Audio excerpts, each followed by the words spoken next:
দেখতে পাচ্ছেন, কারেক্ট? তো আশা করি আপনারা জানেন চারটি প্রামাণিক পরম্পরা কি। একটু হাত উঠিয়ে বলুন, চারটে প্রামাণিক পরম্পরা কি? না না না, ফট করে বলে দেবেন না, হাত ওঠান, সুস্থভাবে বলা হবে। বলুন মাতাজি।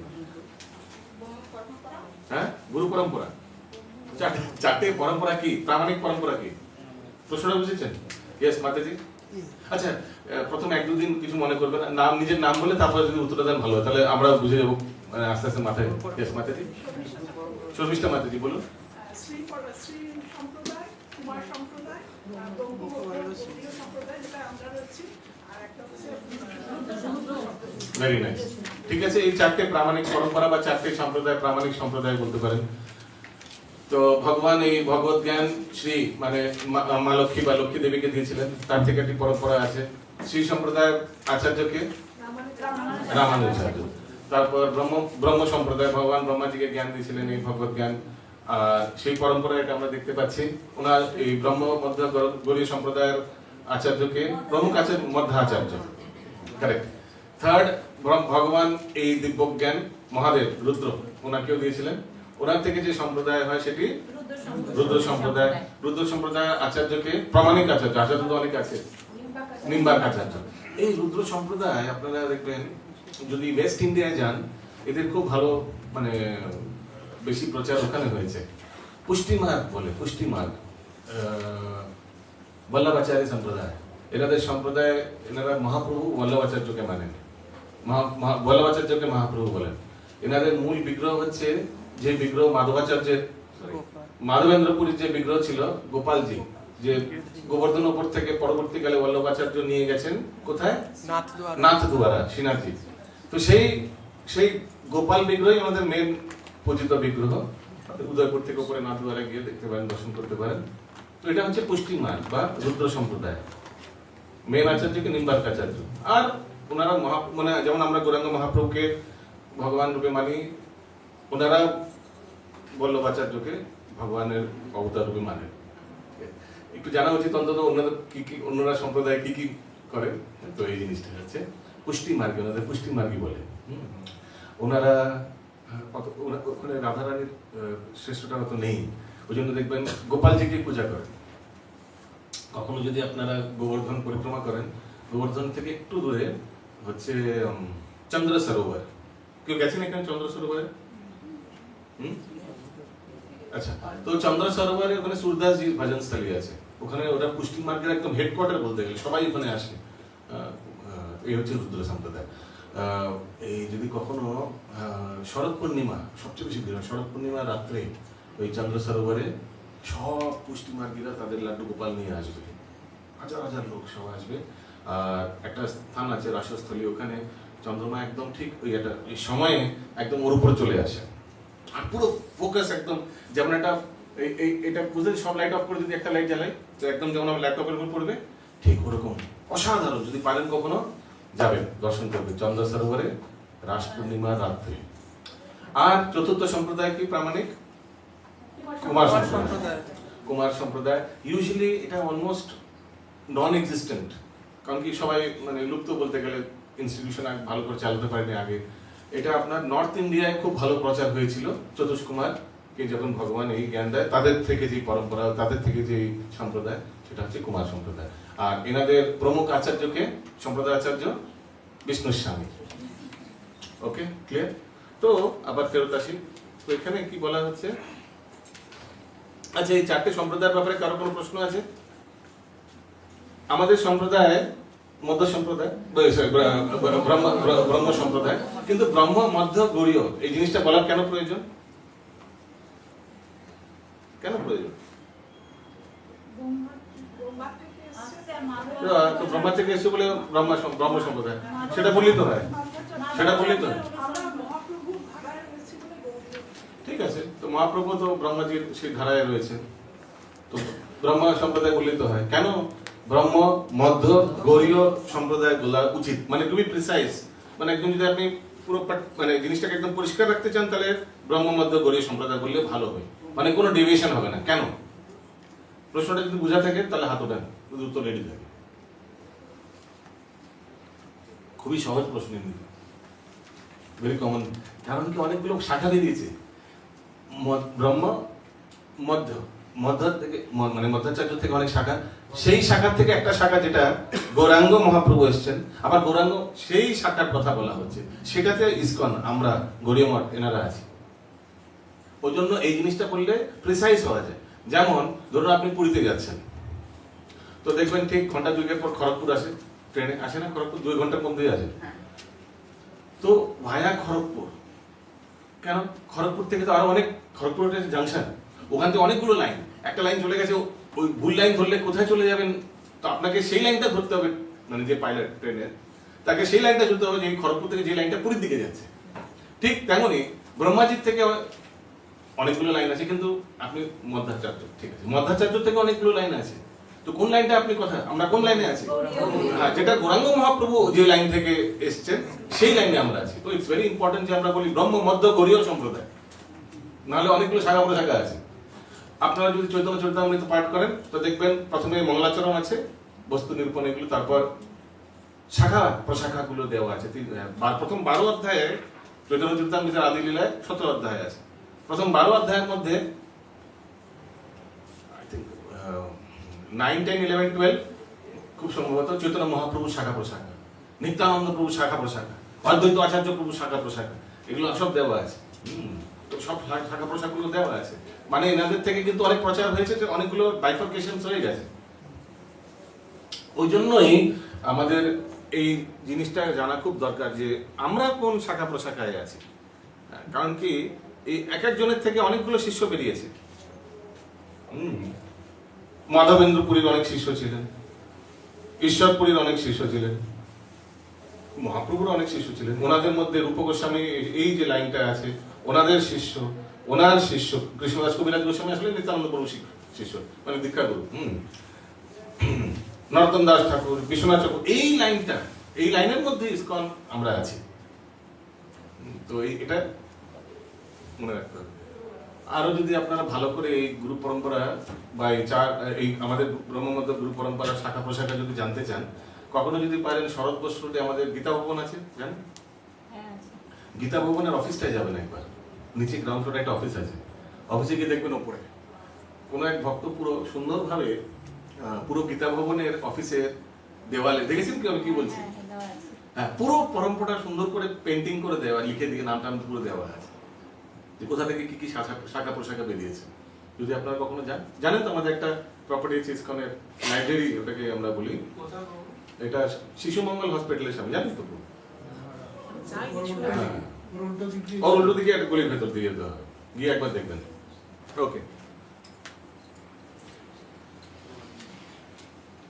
কারো কোনো প্রশ্ন আছে আমাদের এই সম্প্রদায়ের ব্যাপারে?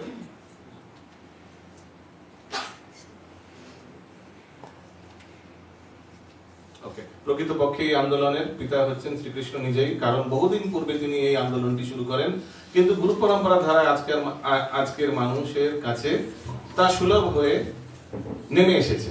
এই সম্পর্কে যদি আমরা কোনো কৃতিত্ব থেকে থাকে তবে সেটি আমার ব্যক্তিগত কৃতিত্ব নয়, তা আমার পরম আরাধ্য গুরুদেব ওম বিষ্ণুপাদ পরমহংস পরিব্রাজক আচার্য অষ্টোত্তর শত শ্রী শ্রীমৎ ভক্তি সিদ্ধান্ত সরস্বতী প্রভুপাদের কৃতিত্ব। এটা আমাদের শিল প্রভুপাদ বলছেন।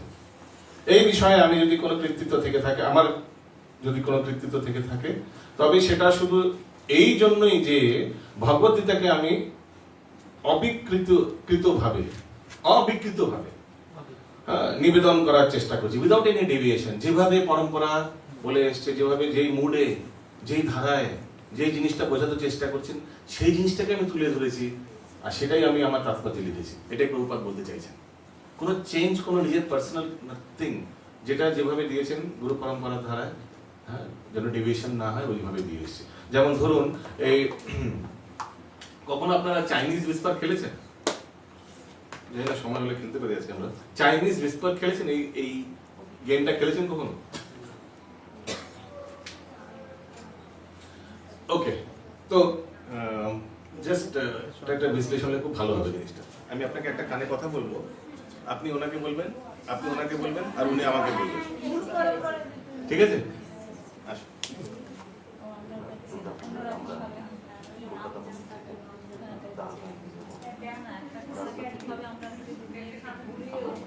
বৃন্দাবনে নিয়ে যাবো। আর ওখান থেকে আমরা জাহাজে করে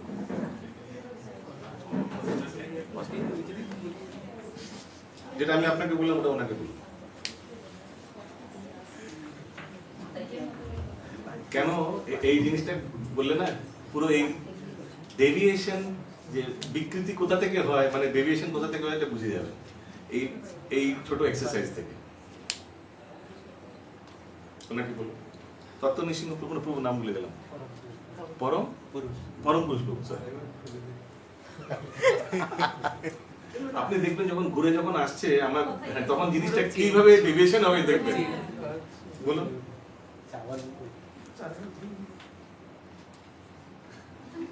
নতুন করে আমার দীক্ষা হচ্ছে।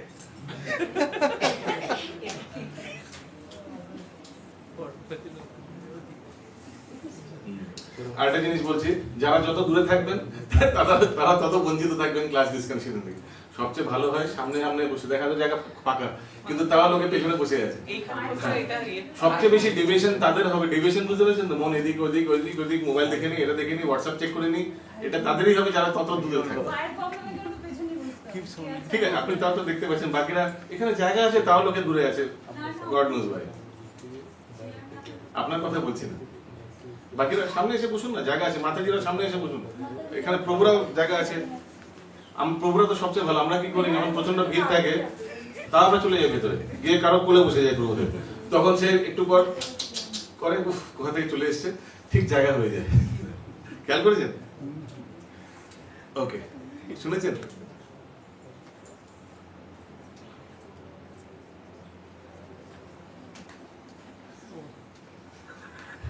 আচ্ছা বলুন কি শুনেছেন, তারপরে আমি বলবো আমি অরিজিনালি কি বলেছি ওনাকে, জোরে বলুন।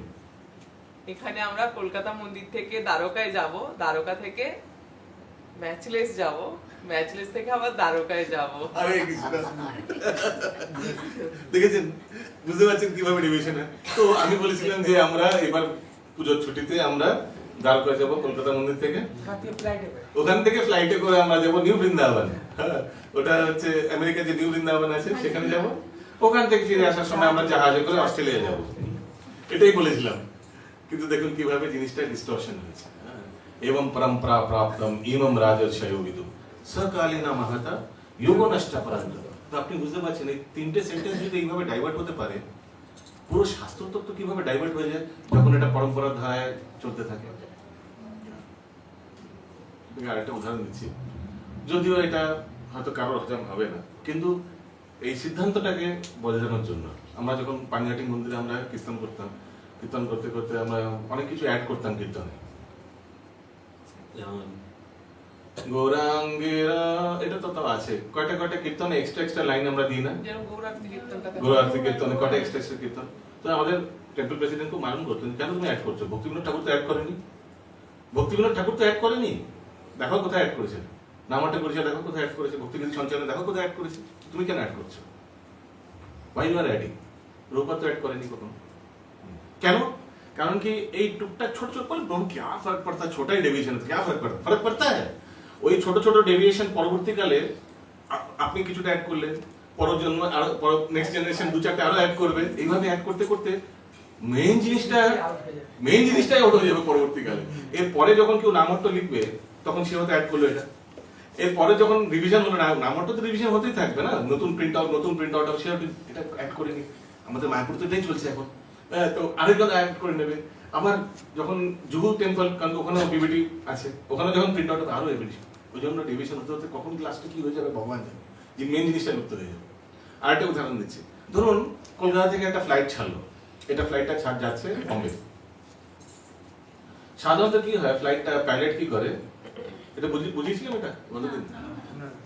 ধরুন এখান থেকে কলকাতা থেকে বম্বে 392 ডিগ্রি এইভাবে সেট করে দিল, সেট করে অটো মোডে দিয়ে দিল পাইলট, এবার কফি খেতে দিল, কোনো অসুবিধা নেই। অটো মোড বুঝতে পারছেন, অটো মোড কি, ফ্লাইটটা নিজে নিজেই যাবে 392.5 ডিগ্রিতে বম্বে কলকাতা থেকে। এখন ঘুরছে, মোবাইল হোয়াটসঅ্যাপ দেখছে, হোয়াটসঅ্যাপে অবশ্য কিছু থাকবে না কারণ নেটওয়ার্ক নেই, আর এমনি আলোচনা করছে সবার সঙ্গে, ঠিক আছে, প্লেন নিজে নিজে চলছে নিজের জায়গায়। এইভাবেই হয় সাধারণত। ধরুন পাইলট এটা সেট করার সময় 392.3 ডিগ্রি করে দিয়েছে, 5 থেকে 3 হয়ে গেছে, হতেই পারে। তারপরে সে ভাবলো ঠিক করার কি দরকার, 0.2 ডিগ্রি में क्या फर्क पड़ेगा, ভাবলো তো ঠিক আছে 392.3 ডিগ্রিতে ট্রেনটা সেট করে দিল, চা খাচ্ছেন, 2 ঘন্টা হয়ে গেছে। আপনার কি মনে হয় সেই 0.2 ডিগ্রি 2 ঘন্টায় কি হয়ে যাবে জানেন? ফ্লাইট বম্বেতে না গিয়ে হয়তো পুনেতে চলে যাবে। তো আমি কেন বোঝাচ্ছি এগুলো? ওই জন্য ছোট ছোট ডেভিয়েশন থেকে পরবর্তীকালে যোগনষ্টা পরন্তপা, ওই জন্য ভগবদ গীতা ভগবানকে বারবার বলতে হয়, কিন্তু হ্যাঁ বিকজ সকালে না মহাতা যোগনষ্টা পরন্তপা, সময়ের প্রভাবে জিনিস বিকৃত হয়ে যায়। কিন্তু কিন্তু এখানে একটা কিন্তু আছে, যদি আমি এই চশমার বাক্সটা এইভাবে প্রভুকে দিলাম, প্রভু ওনাকে দিল, উনি ওনাকে দিল, উনি ওনাকে দিল, আর উনি আমায় দিল, চশমার পক্ষে কোনো পরিবর্তন হয় না। কেন? অ্যাজ ইট ইজ, আপনি যেটা ছিলেন সেটাই দিয়ে দিলাম চলে। ওই জন্য যদি অ্যাজ ইট ইজ আমরা এইভাবে পাস অন করি, ওই জন্য ভগবদ গীতা যথাযথ লেখার খুব দরকার ছিল। কিভাবে আমাদের আচার্যরা জিনিসটাকে এস্টাবলিশ করেছে সেটাকে যদি তুলে ধরি আর সেটাকে যদি আগে বাড়িয়ে যায়, তাহলে জিনিসটার মধ্যে কোনো পরিবর্তন আসবে না। তো মোমেন্ট কেউ কিছু ইনপুট দেয় তখনই পরিবর্তন হয়, আর এটা হয় ওই জীবের 4টে ত্রুটির জন্য। জীবের মধ্যে, প্রত্যেক জীবের মধ্যে 4টে এভরিবডি ওয়ান্টস টু কন্ট্রিবিউট কিছু। আমি একটা যেমন অনেক প্রচারকরা এসে ভাবে এবার আমি এসছি ইসকনে, এবার প্রচার করবো আর পুরো দুনিয়া উদ্ধার হয়ে যাবে, এবার আমি আমার নিজের স্টাইলে প্রচার করবো, এই করবো ওই করবো। কিছু করার দরকার নেই। সত্যি কথা বলতে প্রচারককে যেটা আমরা শিখেছি, যেটা শ্রবণ করছি, সেটাকে আগে বেরিয়ে দেওয়া উচিত। That is the process to repeat. অনেক ভক্তরা জিজ্ঞেস করে যে প্রভু এই উদাহরণগুলো তো আমরা শুনেছি অলরেডি ক্লাসে অনেকবার, প্রভুপাদ একটা জিনিসটা কতবার রিপিট করেছেন, কতবার এক একটা তত্ত্ব, এক একটা লাইন কতবার বারবার বারবার বারবার উদাহরণ দিয়েছেন। কেন? বিকজ রেপিটেশনে কিন্তু সিদ্ধান্ত এস্টাবলিশ হয়। রেপিটেশন পুরো একদম মাথার মধ্যে ঢুকে যাবে। সো এই জন্য এই সেম প্যারিটি রাখার জন্য, ইউনিফর্মিটি রাখার জন্য, যে কোনো আমাদের শাস্ত্রের মধ্যে যেন কোনো পরবর্তীকালে কোনো চেঞ্জেস না আসে, ওটার জন্য শিল প্রভুপাদ এখানে লিখছেন যে যদি আমার কোনো কৃতিত্ব থেকে থাকে, কারণ পুরোটাই দিচ্ছেন ওনার গুরুদেবের উপর, সেটা কি? সেটা হচ্ছে যে আমি দেখুন এখানে লিখেছেন, আমার এই ভগবদ গীতা যথাযথ নিবেদন করার আগে ভগবদ গীতা না না না না না, যদি আমার কোনো কৃতিত্ব থাকে, কিন্তু এই ভগবদ গীতা যথাযথ প্রকাশ করতে আমার এই যে প্রচেষ্টা, সেটি কেবল পরমেশ্বর ভগবান শ্রীকৃষ্ণের মহিমা প্রচার করবার প্রচেষ্টা। হ্যাঁ, এটা একটু দেখুন, এই সম্পর্কে যদি আমার কোনো কৃতিত্ব থেকে থাকে, তবে সেটি আমার ব্যক্তিগত কৃতিত্ব নয়, আমার কর্মরত গুরুদেবের ও বিষ্ণুপাদ এক্সেট্রা, এই বিষয়ে যদি আমার কোনো কৃতিত্ব থেকে থাকে, তবে সেটি শুধু পেয়েছেন, সেটি এই জন্যই যে ভগবদ গীতাকে আমি অবিকৃত ভাবে নিবেদন করার চেষ্টা করছি, কোনো ডেভিয়েশন না। ওকে, আমার এই ভগবদ গীতা যথাযথ নিবেদন করার আগে ভগবদ গীতা যতগুলি অনুবাদ হয়েছে তার প্রায় সব কয়টি সংস্করণই গ্রন্থকারের ব্যক্তিগত উচ্চাভিলাষ চরিতার্থ করবার উদ্দেশ্যে প্রকাশিত হয়েছে। এর আগে অনেকগুলো ভগবদ গীতা লিখেছেন আলাদা আলাদা, মানে ভগবদ গীতা লিখেছেন মানে টিকা লিখেছেন, কিন্তু সবার পার্সোনাল এজেন্ডা থাকে। আমি একটি পার্সোনাল এজেন্ডার আপনাদের উদাহরণ দিচ্ছি, বা আপনাদের কারো কিছু জানা আছে পার্সোনাল এজেন্ডা? কোন ব্যক্তি যিনি ভগবদ গীতার টিকা লিখেছেন, তার কোনো ব্যক্তিগত উদ্দেশ্য, কোন একটা উদাহরণ যদি দিতে পারেন, এইভাবে উনি টিকাটা লিখেছেন নিজের পার্সোনাল এজেন্ডা পূর্ণ করার জন্য। প্রশ্নটা বুঝা গেল? কিন্তু হ্যাঁ, নাম দিলে হবে না, উদাহরণটা দেখাতে হবে। Show me example. Radhakrishna, doctor Radhakrishna উনি তো পলিটিশিয়ান ছিল, ওনার কোনো ব্যাখ্যার মধ্যে কোনো কিছু আছে যেটা আপনি বলতে বলেন যে দেখুন এইভাবে লিখেছেন, এই জন্য। প্রশ্নটা বুঝে গেল? Can you show me a deviation, মানে নিজের উদ্দেশ্য সাধন করার জন্য জিনিসটাকে টুইস্ট অ্যান্ড টার্ন করানো।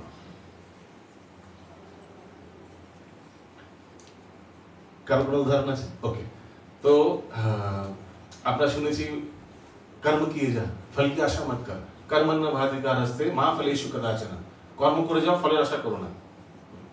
তো ম্যানেজমেন্ট গুরু আছেন অনেক, যারা এই ভগবদ গীতার উপর প্রবচন দেন আর টিকাও লিখেছেন, কমেন্ট্রিও লিখেছেন। একজন আছেন ডক্টর পরিন্দম চৌধুরী, আমি জানি ওনাকে পার্সোনালি, কারণ কি একসময় IIPM বলে একটা ইনস্টিটিউশন ছিল, সেটা উনি চালাতেন, আর পরবর্তীকালে উনি ভগবদ গীতার উপর ব্যাখ্যা করাটা শুরু করে দিয়েছে। তো তো উনি এই শ্লোকের অনুবাদে কি লিখেছেন যে এই শ্লোকটাকে আমরা নিজেদের ব্যবহারিক কাজে আপনার নিজেদের ব্যবসায় এটা ইউজ করতে পারি। ম্যানেজমেন্ট গুরু ছিল, তো ওনার কথাবার্তা সবসময় প্র্যাকটিক্যাল অ্যাপ্লিকেশনই হবে।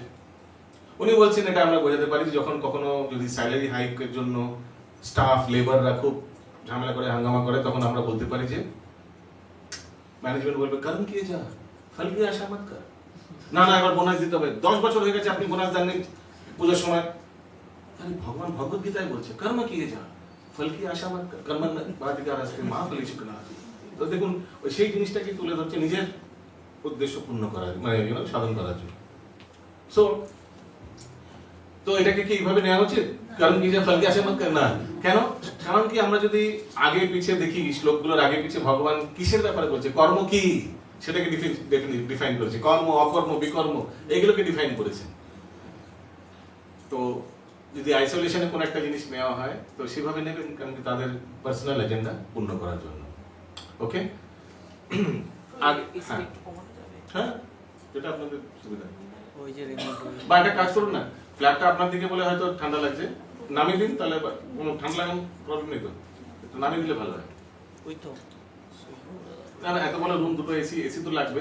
একটা কাজ করুন না, ফ্ল্যাটটা নামিয়ে দিন বা উঠিয়ে দিন, বা ওটা করে দিন, কি বলে ওটাকে, সুইং সুইং করে দিন। সুইং করাই আছে, তাহলে একটা জায়গায় স্টপ করে দিন, যখন আপনার দিকে আসছে না স্টপ করে দিন।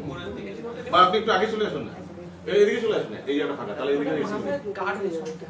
ও এদিকেও আসতে পারেন, একটু পেছন করে দিন, ব্যাগটা সরিয়ে দিন, এদিকে চলে আসুন, এদিকে চলে আসুন, ফাঁকা চলে আসুন। 1.5 ঘন্টা পর আইসক্রিম হয়ে যাবে, ইচ্ছে বলে এখানে চলে আসুন।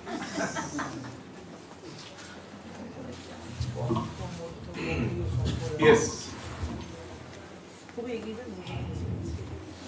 পরমেশ্বর ভগবান মহিম। আচ্ছা আগে দেখুন, আচ্ছা এই বিষয়ে আমি একটা নোট লিখেছি, দেখি কি নোট লিখেছি।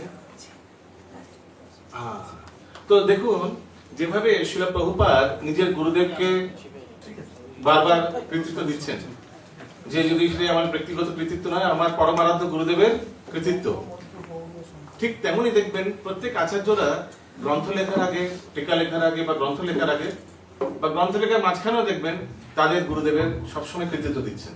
যেমন আমি উদাহরণ লিখেছি, শ্রীল কৃষ্ণদাস কবিরাজ গোস্বামী প্রত্যেক অধ্যায়ের পরে শেষ করছেন শ্রীরূপ রঘুনাথ পদে যার বাস, চৈতন্য চরিতামৃত কহে কৃষ্ণদাস। যার থেকে এই জ্ঞান লাভ করেছেন কৃষ্ণদাস কবিরাজ গোস্বামী, ওনার কৃতিত্ব বারবার প্রত্যেক অধ্যায়ের পরে দিচ্ছেন। ঠিক তেমনি বৃন্দাবন দাস ঠাকুর চৈতন্য ভাগবতে লিখেছেন, শ্রীকৃষ্ণ চৈতন্য নিত্যানন্দ চন্দ্র জানো, বৃন্দাবন দাস তছু পদ যুগ গান। প্রত্যেক দেখবেন চৈতন্য ভাগবতের অধ্যায়ের পরে লাস্টের দিকে লিখে দিয়েছে। তো গুরুদেবকে সবসময় অলওয়েজ গুরুদেবকে কৃতিত্ব দিচ্ছেন। এই বিষয়ে আমরা দেখতে পাবো পরবর্তীকালে শিল প্রভুপাদ হট পটেটোর এক্সাম্পল দেয়। আমরা ওখানে এখন বেশি ঢুকবো না। হট পটেটো জানেন কিনা জানি না, হট পটেটো ঠিক আছে, এটা পরবর্তীকালে আমরা দেখবো। ভূমিকাটা মেইনলি দেখবেন যত তত্ত্ব আছে ভগবত গীতায়, সেই তত্ত্বর সংক্ষেপে ভূমিকায় দেওয়া আছে। যত তত্ত্ব, নির্বিশেষবাদীর তত্ত্ব পাবেন এখানে, এখানে মায়াবাদীর তত্ত্ব পাবেন, এখানে গুরু কে নয় সেই তত্ত্ব পাবেন, এখানে জীব আর ভগবানের পার্থক্য তত্ত্ব, অল তত্ত্বস ইন জিস্ট এই ভূমিকায় দেওয়া আছে। ওকে, আরেকটা পয়েন্ট ছিল এখানে, কর্মা কি যাহা, ওটা আমি আপনাদের বললাম। এরপরে মায়াবাদীর ভাষ্য শুনলে সর্বনাশ হয়। তো এই জিনিসটার ব্যাপারে একটু, ভগবত গীতার উপর এই ধরনের অপ্রামাণিক ভাষ্যগুলিকে বলা হয় মায়াবাদী ভাষ্য। মায়াবাদী ভাষ্য, মায়াবাদী ভাষ্য, যারা মায়ায় আচ্ছন্ন তারা যদি ভগবত গীতার উপর কমেন্ট্রি লেখে তো এরকম মায়াবাদী ভাষ্য হবেই হবে। এবং শ্রী চৈতন্য মহাপ্রভুরা আমাদের এই সমস্ত পাষণ্ডীগুলি সম্বন্ধে সাবধান করে দিয়ে স্পষ্টভাবে বলেছেন যে মায়াবাদী ভাষ্য শুনিলে হয় সর্বনাশ। তো ওই জন্য আমাদের এরকম ভাষ্যের থেকে দূরে থাকতে হবে। এই বিষয়ে ছোট্ট একটি ভিডিও ক্লিপ আছে, আপনি দেখতে পারেন। সার্বভৌম ভট্টাচার্য মহাপ্রভুকে বেদান্ত শিক্ষা দেওয়ার জন্য ঠিক করেছিলেন যে আমি এই সন্ন্যাসীকে বেদান্ত শিক্ষা প্রদান করব, কিন্তু মহাপ্রভুর স্টাইল ছিল চুপচাপ শুনবেন। পরবর্তীকালে হঠাৎ করে মহাপ্রভু একটা এমন বম ফেলবেন 7 দিন পর, একদম ঝটকার মতো, তো দেখবো আমরা কিভাবে মহাপ্রভু এই জিনিসটা প্রতিপন্ন করছেন যে মায়াবাদীর ভাষ্য শুনলে সর্বনাশ হয়। মহাপ্রভু একদম এই মায়াবাদীর ভাষ্য থেকে সব ভক্তদের দূরে থাকতে বলেছেন। এর উদাহরণ আমরা চৈতন্য চরিতামৃতে পাই যে অদ্বৈত আচার্য মহাপ্রভুর কৃপা লাভের জন্য ওনাকে ওনাকে রাগিয়ে দেওয়ার জন্য ইচ্ছে করে মায়াবাদ প্রচার করতেন। পরবর্তীকালে মহাপ্রভু গিয়ে ওনাকে বেধড়ক পেটায় এবং সীতা দেবী ওনা বলতে আরে আমার বুড়া মারা যাবে আরে বেরোনাক ভাবে। কিন্তু অদ্বৈত আচার্য প্রভু আসলে এটা করেছিলেন মহাপ্রভুর কৃপা লাভের জন্য। ঠিক তেমনি মহাপ্রকাশ লীলার সময় গৌরাঙ্গ মহাপ্রভু মুকুন্দকে কৃপা দেননি, প্রথমে দেননি। কেন? বলেছিলেন মুকুন্দ নানা ঘাটে জল খায়, এখানে ওখানে ওই জন্য ওকে কৃপা করেননি। পরবর্তীকালে আমরা জানি কিভাবে তাকে কৃপা করেছিলেন। ঠিক তেমনি সার্বভৌম ভট্টাচার্যকে মহাপ্রভু কিভাবে কৃপা করেন সংক্ষেপে দেখতে পারেন। 7 দিন শ্রবণ করানোর পর সব টিচারই চায় যে আমি যা যা বললাম ক্লাসে শেষে বুঝতে পেরেছো তো, সারাদিন 2 ঘন্টা পড়ালাম, কিছু বুঝতে পেরেছেন তো? ঠিক সার্বভৌম ভট্টাচার্য 7 দিন পর জিজ্ঞেস করছেন, একটি কথা আমি তোমাকে জিজ্ঞাসা করি, আদেশ করো। আর 7 দিন যাবত তুমি আমার কাছে নিয়মিত পাঠ গ্রহণ করো, কিন্তু এর মধ্যে একটি প্রশ্ন তুমি উত্থাপন করো, মহামৌনী মতো বসে আছো। এর অর্থ নীরবে শুনছিলেন, তা সব। কিন্তু আমি যে ব্যাখ্যা করলো তা তোমার হৃদয়ঙ্গম হলো কিনা, আমি যা পাঠ দিলুম তা তুমি বুঝতে পারলে কিনা, সেটা তো আমার জানা দরকার।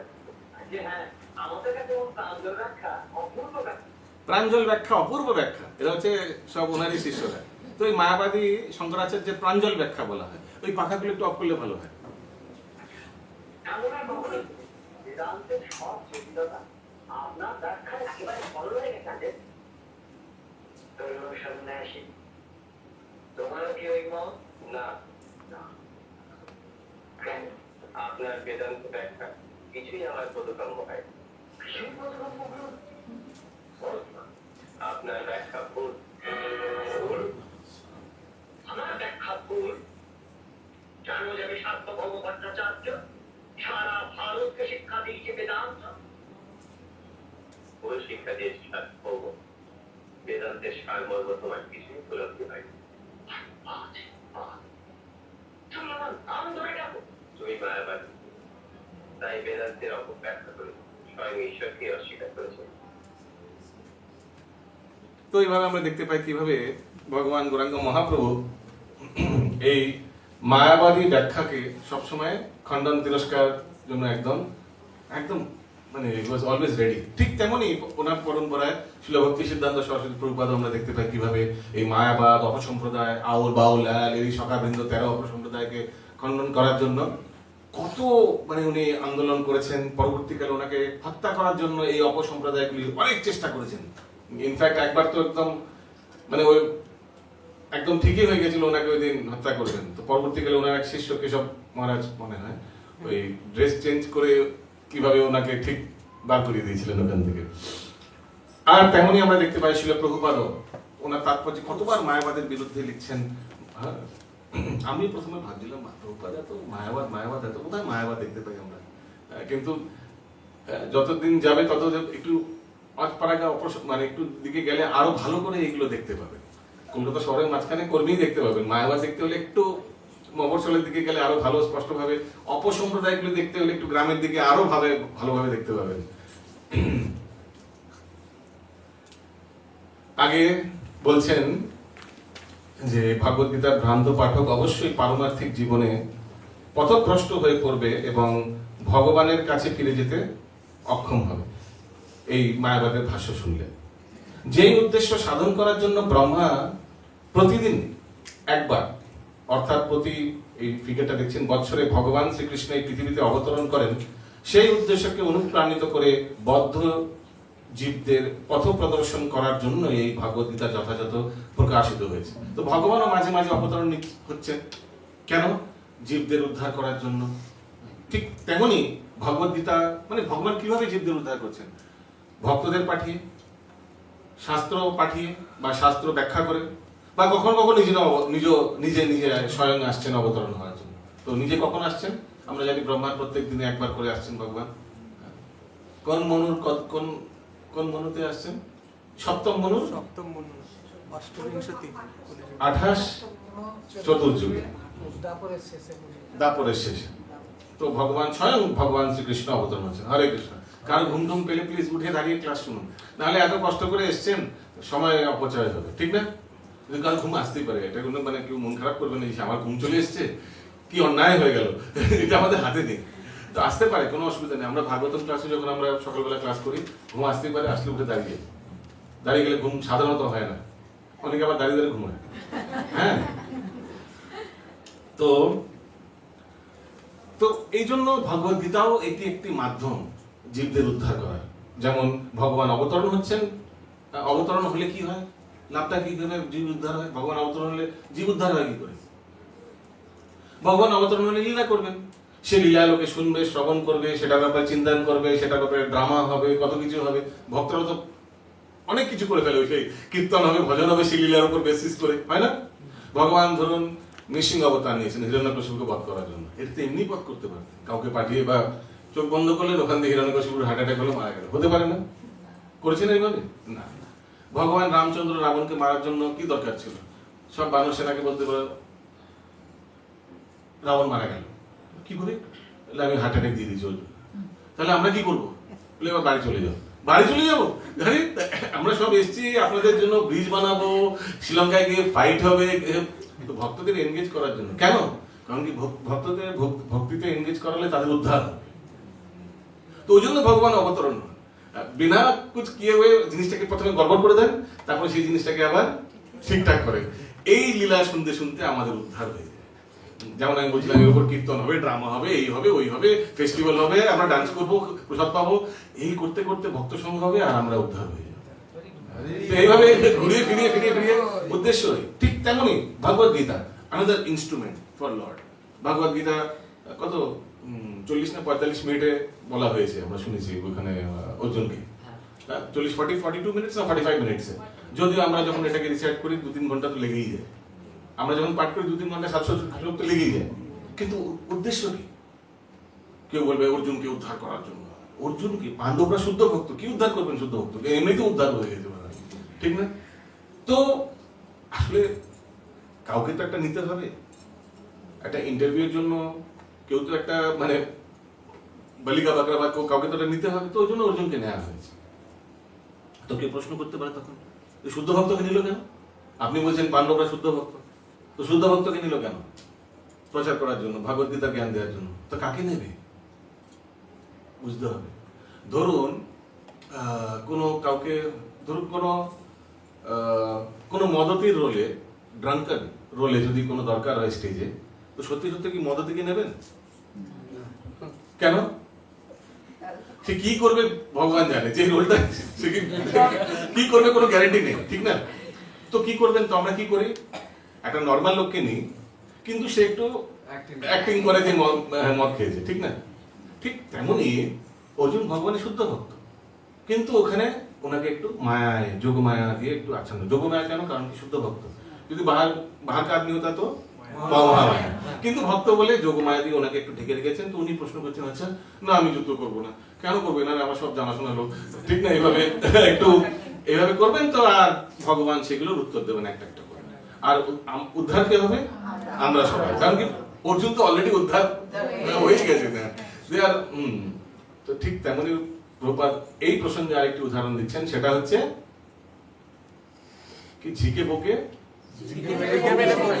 ঝিকে মেরে বউকে শেখানো, বৌমাকে শেখানো না, বৌমাকে নাকি বউকে? আপনি জানেন বৌমাকে, আচ্ছা বউ মানে বউকে, ঠিক আছে। তো এটা ঠিক এরকমই ধরুন, নতুন নতুন বিবাহিত করে বৌমা বাড়িতে এসছে, বৌমা একদম শিক্ষিত, আর যদি কখনো কিচেনে ঢোকেনি, শিক্ষিত কিচেনে ঢোকেনি, পড়াশোনা করছে সারাদিন, তো এখন নতুন বৌমা এসে সবাইকে দেখাতে, আত্মীয় স্বজনদের সবাইকে ডেকে এখন বৌমার হাতে রান্না খাওয়াবে। এদিকে শাশুড়ি মা আগে থেকে রান্না করে রেখে দিয়েছে কিচেনে, তুমি গিয়ে শুধু দিয়ে এসো বাস, ঠিক আছে? হ্যাঁ ঠিক আছে। তো নতুন বৌমাকে সবাইকে দেখানোর জন্য সবাইকে নিমন্ত্রণ করেছে, সবাই রেডি, ডাইনিং টেবিলে বসে আছে। বৌমা, তো বৌমা এখন প্লেট ভাবে কখনো কখনো পরিবেশনও করিনি। কি করবে? তো বৌমা এত করে সবজিটা নিচে মাঝখানে রেখেছে আর একটু করে রাইস নিয়ে সাইডে রেখেছে। জানে না কখনো মানে পরিবেশন করেনি। কি হওয়া উচিত ছিল?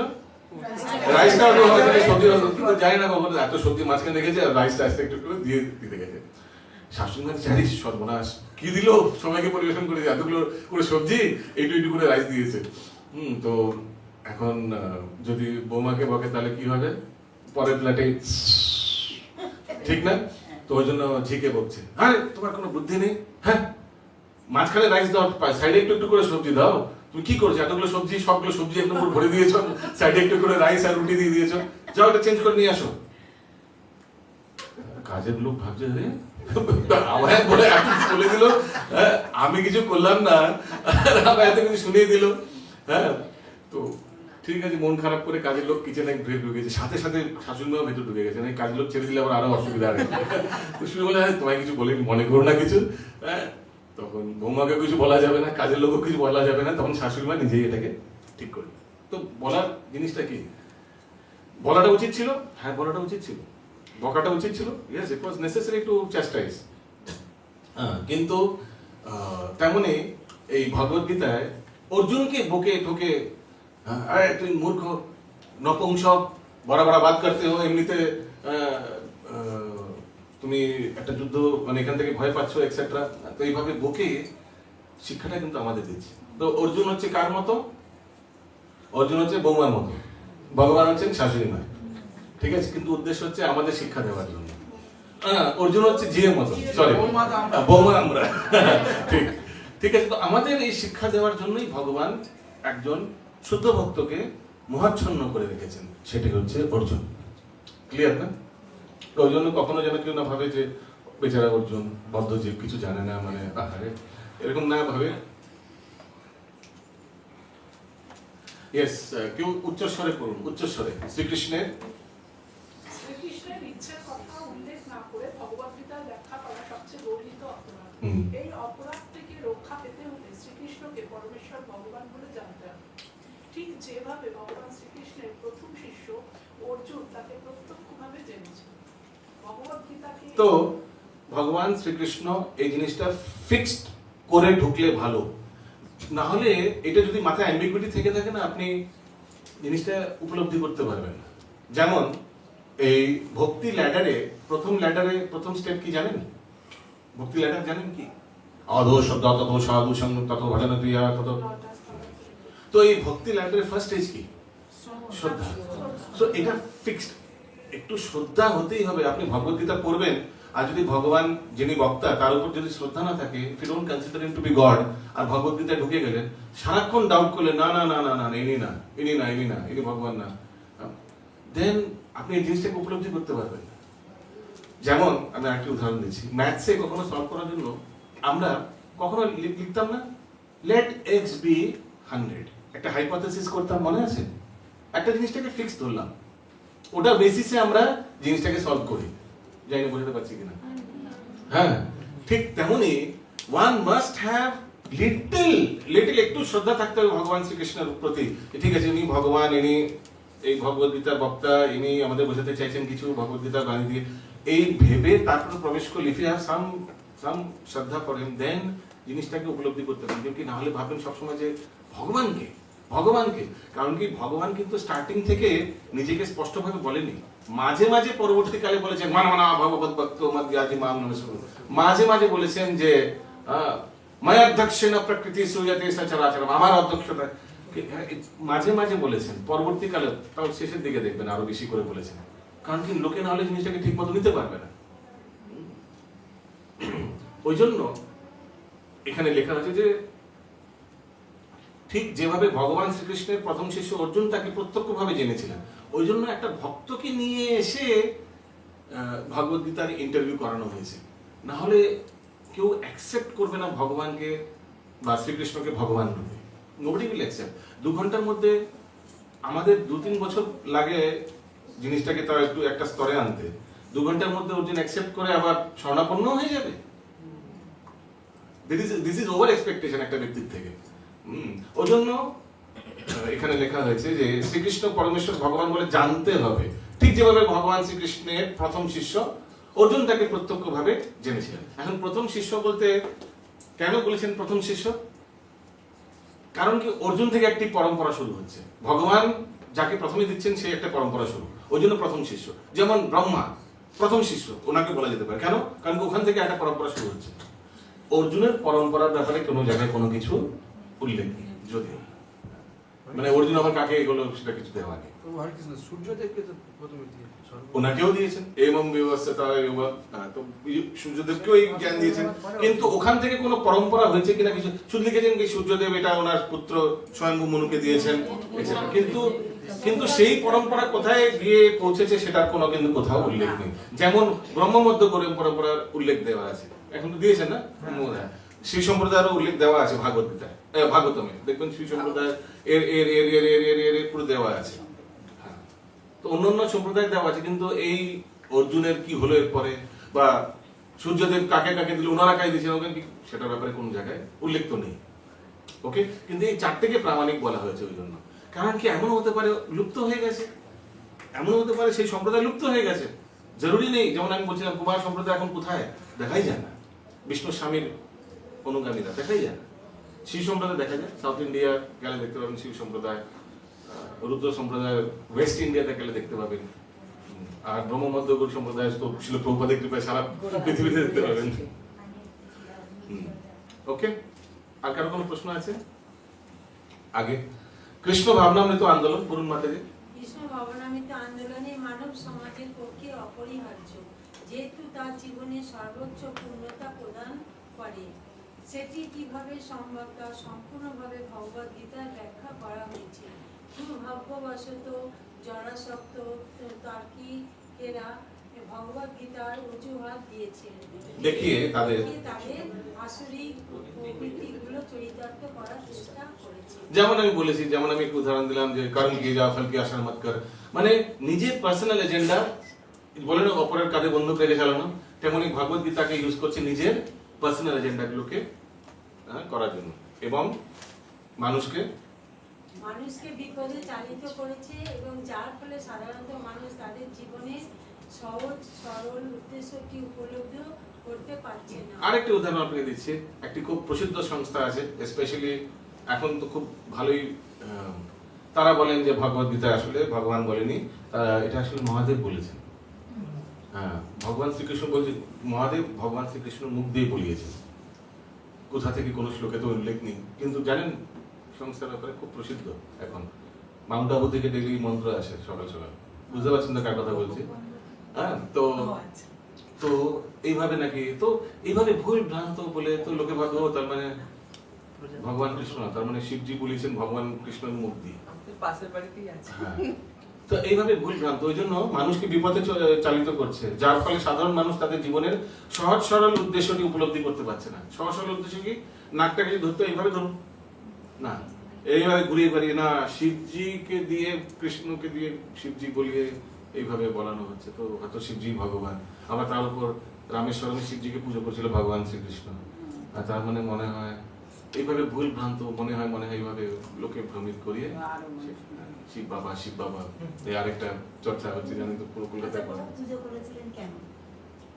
নিয়ম ছিল বলে, রাজার নিয়ম ছিল। ভগবান রামচন্দ্র ভগবান রূপে এসেছিলেন না রাজা রূপে এসেছিলেন? হ্যাঁ, ভগবান রূপে এসেছিলেন, রাজা রূপে এসেছিলেন, রাজা রূপে এসেছিলেন। তো রাজার কর্তব্য কি ছিল? তখন ব্রাহ্মণ হত্যা হয়েছে, রাবণ ব্রাহ্মণের পুত্র ছিল, জানেন তো? তো ব্রাহ্মণ হত্যা করার জন্য মহাদেবের উপাসনা করতে হবে, এটা প্রচলিত নিয়ম ছিল, সেটাকে অ্যাকসেপ্ট করেছেন। প্রাইম মিনিস্টার নরেন্দ্র মোদী এসে কেন প্রেসিডেন্সি কলেজে চ্যান্সেলরকে মালা পরালেন? কোনটা উচ্চ পদ? প্রেসিডেন্সি কলেজের চ্যান্সেলর উচ্চ পদ না প্রাইম মিনিস্টার দেশে সেটা উচ্চ পদ? Prime minister obviously. তো ওটা উনি কেন করলেন? সিমিলার প্রশ্ন না? কারণ কি ওখানেও এসে ওনাকে সম্মান প্রদর্শন করাই স্বাভাবিক, ঠিক তেমন সেটা উনি ওনাকে কাজটা করেছেন। তেমনি ভগবান রামচন্দ্র রাজা ছিলেন, আর ব্রাহ্মণ হত্যা হয়েছিল, ব্রাহ্মণ হত্যার যে জিনিসটা প্রযোজ্য ছিল ওই সময় সেটা উনি করেছেন। ওকে, কিন্তু এগুলো পরস্পর বিরোধী লীলার মধ্যে আসে। কাদের জন্য পরস্পর বিরোধী? বাইরের জগতের লোকেদের জন্য, ওরাই বলবে এটা কন্ট্রোভার্সি। ভক্তদের জন্য কি এটা controversy? No, everything is crystal clear. ভগবান মাখন চুরি করেছেন, বাইরের লোকেদের জন্য এটা পরস্পর বিরোধী। কি বিরোধী? আরে দেখো ভগবান চুরি করছে, ছি ছি ছি, ছি। ভগবান চুরি করছে ভক্তদের আনন্দ করার জন্য। ভগবানের কি? ভগবানই সব জিনিসের মালিক, তো ভগবানই। তো ভক্তদের জন্য এগুলো কিন্তু পরস্পর বিরোধী বা কন্ট্রোভার্সিয়াল না, everything is clear, crystal clear ভক্তদের। কিন্তু বাইরের লোকেদের জন্য এগুলো না, ভগবান রাসলীলা করছেন, অন্য লোকের পরিস্থিতি ভেরি ব্যাড, হ্যাঁ এগুলো ঠিক না, হ্যাঁ ঠিক না। এক একজন যাদের সঙ্গে রাসলীলা করছেন তারা কেতনা পাপড় বিলা হোগা, কত হাজার হাজার জন্ম, কত ভজন কীর্তন করেছেন ভগবানের জন্য উদ্দেশ্যে, সে তারপরে সে গোপী হয়েছে, বা অনেকে নৃত্য সিদ্ধ আছে, ঠিক আছে, তো তাদের যোগ্যতা আছে, দে হ্যাভ দি অডাসিটি ভগবানের সঙ্গে নৃত্য করার জন্য, ভগবান ওনাদের আনন্দ প্রদান করার জন্য এটা করছে। তো এটা ভক্তদের জন্য কিন্তু কোনো কন্ট্রোভার্সিয়াল না, এভরিথিং ইজ ক্লিয়ার। বাইরের জগতের জন্য বাবা আমাদের কৃষ্ণ, না, কারণ কি ওনারা জানে না, না জানলে তো হবেই সবকিছু কন্ট্রোভার্সি, না? ওকে, আগে এটা হয়ে গেছে না? ইয়েস, আর কেউ করুন প্লিজ, প্রভুদের মধ্যে উচ্চ সজ্জা। আত্মেন্দ্রিয় প্রীতি, এখান থেকে পড়তে পারেন। আচ্ছা, অ্যাঙ্গেল। আত্মেন্দ্রিয় প্রীতি সাধনের পরিবর্তে কৃষ্ণের ইন্দ্রিয়ের তৃপ্তি সাধন করাটাই হচ্ছে লাস্ট তার লাস্ট প্যাড। কর্তব্য। কর্তব্যটা হিন্দি লেখা দেখুন, সেটাই হচ্ছে জীবনের চরম সার্থকতা। এই শ্লোক, কোন শ্লোক মনে পড়ছে এটা? কৃষ্ণ ইন্দ্রিয় প্রীতি। ভগবান সেটিই চান এবং তিনি তা দাবি করেন। দাবি করেন, কোন শ্লোক মনে পড়ছে? ভগবান এটাই চান এবং তিনি তা দাবি করেন। মান মানা ভগবান ভক্ত, আমার পুজো করো, আমার প্রণাম করো, এটসেট্রা, ঠিক না? ভগবত গীতার এই মূল ভাবটি উপলব্ধি করতে হবে। আমাদের এই কৃষ্ণ ভাবনামৃত আন্দোলন সমস্ত জগৎ জুড়ে ভগবত গীতার এই মূল ভাবটি শিক্ষা দিচ্ছে, এবং আমরা যেহেতু ভগবত গীতা যথাযথ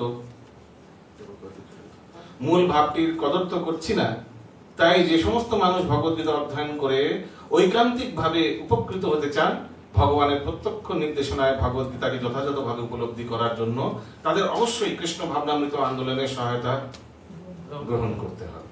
তাই আমরা আশা করি যে এই ভগবত গীতা যথাযথ পাঠ করে মানুষ পরম লাভবান হবে, এবং যদি একজন মানুষ ভগবানের শুদ্ধ ভক্তি পরিণত হতে পারে, তাহলে আমাদের এই প্রচেষ্টা সার্থক বলে মনে করুন। শ্রীল প্রভুপাদ বলতেন যে একটা ভক্ত বানানোর জন্য কত গ্যালন খুন রক্ত দিতে হয়? গ্যালন না লিটার বলেছিলেন, গ্যালন বলেছিলেন না, 20 গ্যালন না কত বলেছিলেন একটা ভক্তকে বানানোর জন্য। তো ওই জন্য যদি আমাদের গীতা পড়ে কেউ ভক্ত হন, অনেকে আছে যারা এই গীতা পড়ে এই ইসকনে যোগদান করে, অনেকে আছে এর মধ্যে।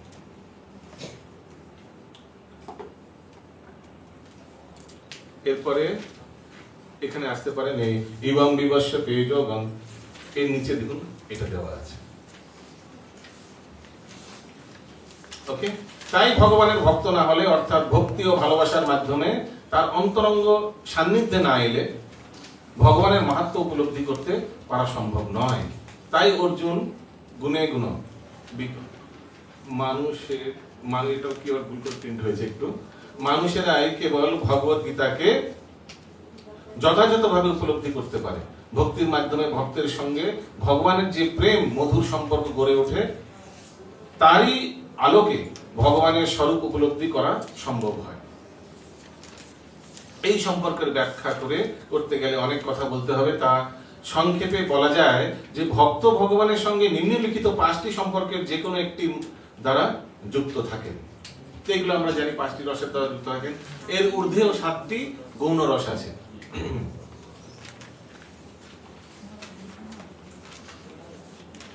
আরেকটা জিনিস আপনাদের বলতে ভুলে গেছি, তাও আমি এখনো বলা যেতে পারে, কোনো ব্যাপার না। তো এই ভগবত গীতার ভূমিকার উপর আপনাদের একটি কম্পালসারি কোয়েশ্চেন আছে, আপনারা সবাই জানেন হয়তো। সেটি হচ্ছে ওপেন বইয়ের, মানে খুলি কিতাব,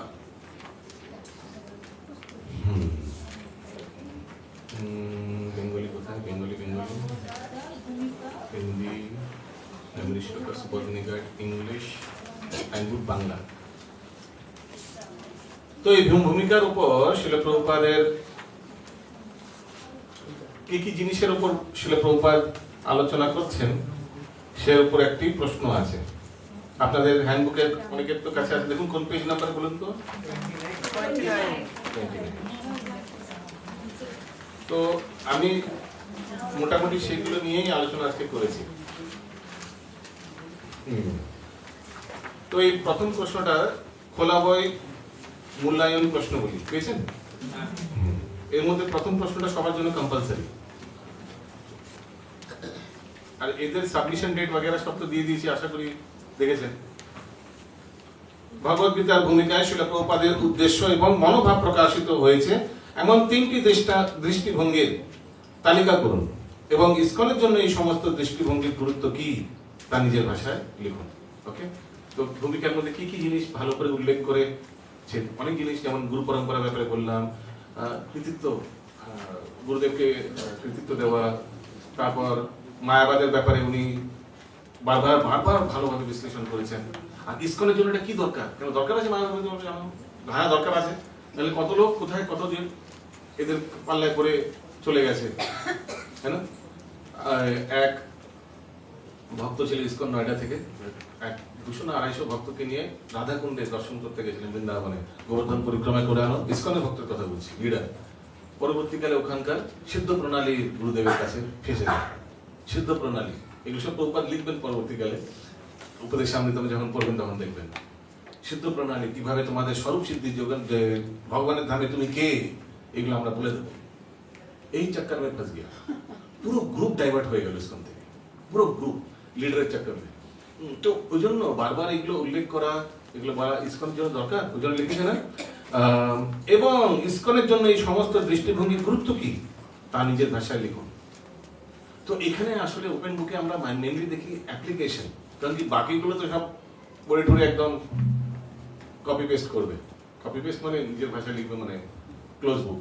কিন্তু ওপেন বুকে দেখা যাবে যে ভক্তের কি স্তর লেখার, সেগুলো ওই জন্য open book is very very important. Practical application সেগুলো আমরা দেখি।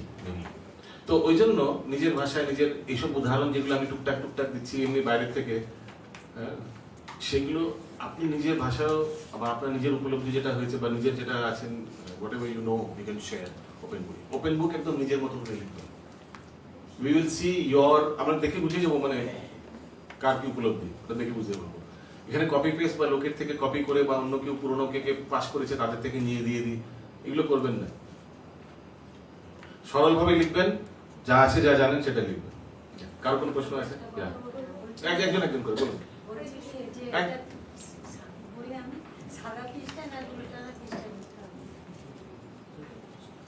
আমার কোনো যায় আসবে না, যেন হ্যান্ড রাইটিং হয়, লেগ রাইটিং যেন না হয়, বাস আর কিছু না। বোঝা গেল কি বলতে চাইলাম? সাদা পেজে লিখুন, ভুল টানায় লিখুন, আমি যেন পড়তে পারি, বাস আর কিছু না। এটাই আমার বক্তব্য। টাইপও করে লিখতে পারেন, অনেক টাইপে লিখতে পারেন, যা ইচ্ছে করতে পারেন। দেওয়া আছে না, আই থিঙ্ক 700 এখন দেওয়া আছে, দেখে নেবেন, এখানে দেওয়া আছে। বা উনি বলেছিলেন না তো কোঅর্ডিনেটর আমাদের, যা ওটা দেখে নেবেন, যেটা বলা হয়েছে সেটাই। এই রে, এখন সবগুলো রিপিট করতে বলছেন আমি? হরে কৃষ্ণ, এতগুলো লোক আছে, তারা করে দেবে, জিজ্ঞেস করুন। কবে পরীক্ষা, সব তো টেবিল দেওয়া হয়েছে। দেখুন একটা টেবিল দেওয়া হয়েছে, ওর মধ্যে পরীক্ষার ডেটও সবকিছু একদম মেনশন করা আছে। যারা যারা এখন জয়েন করেছেন, গ্রুপে অ্যাড করা হয়েছে, হ্যাঁ, তো বাকিদের থেকে দেখুন গ্রুপে অনেক কিছু দেওয়া হয়ে গেছে গ্রুপে, তো বাকিদের থেকে ডাইরেক্ট নিয়ে নেবেন, বুঝতে পেরেছেন? ডাইরেক্ট নিয়ে নেবেন, কারোর সঙ্গে হাই হ্যালো করে সব নিয়ে নেবেন।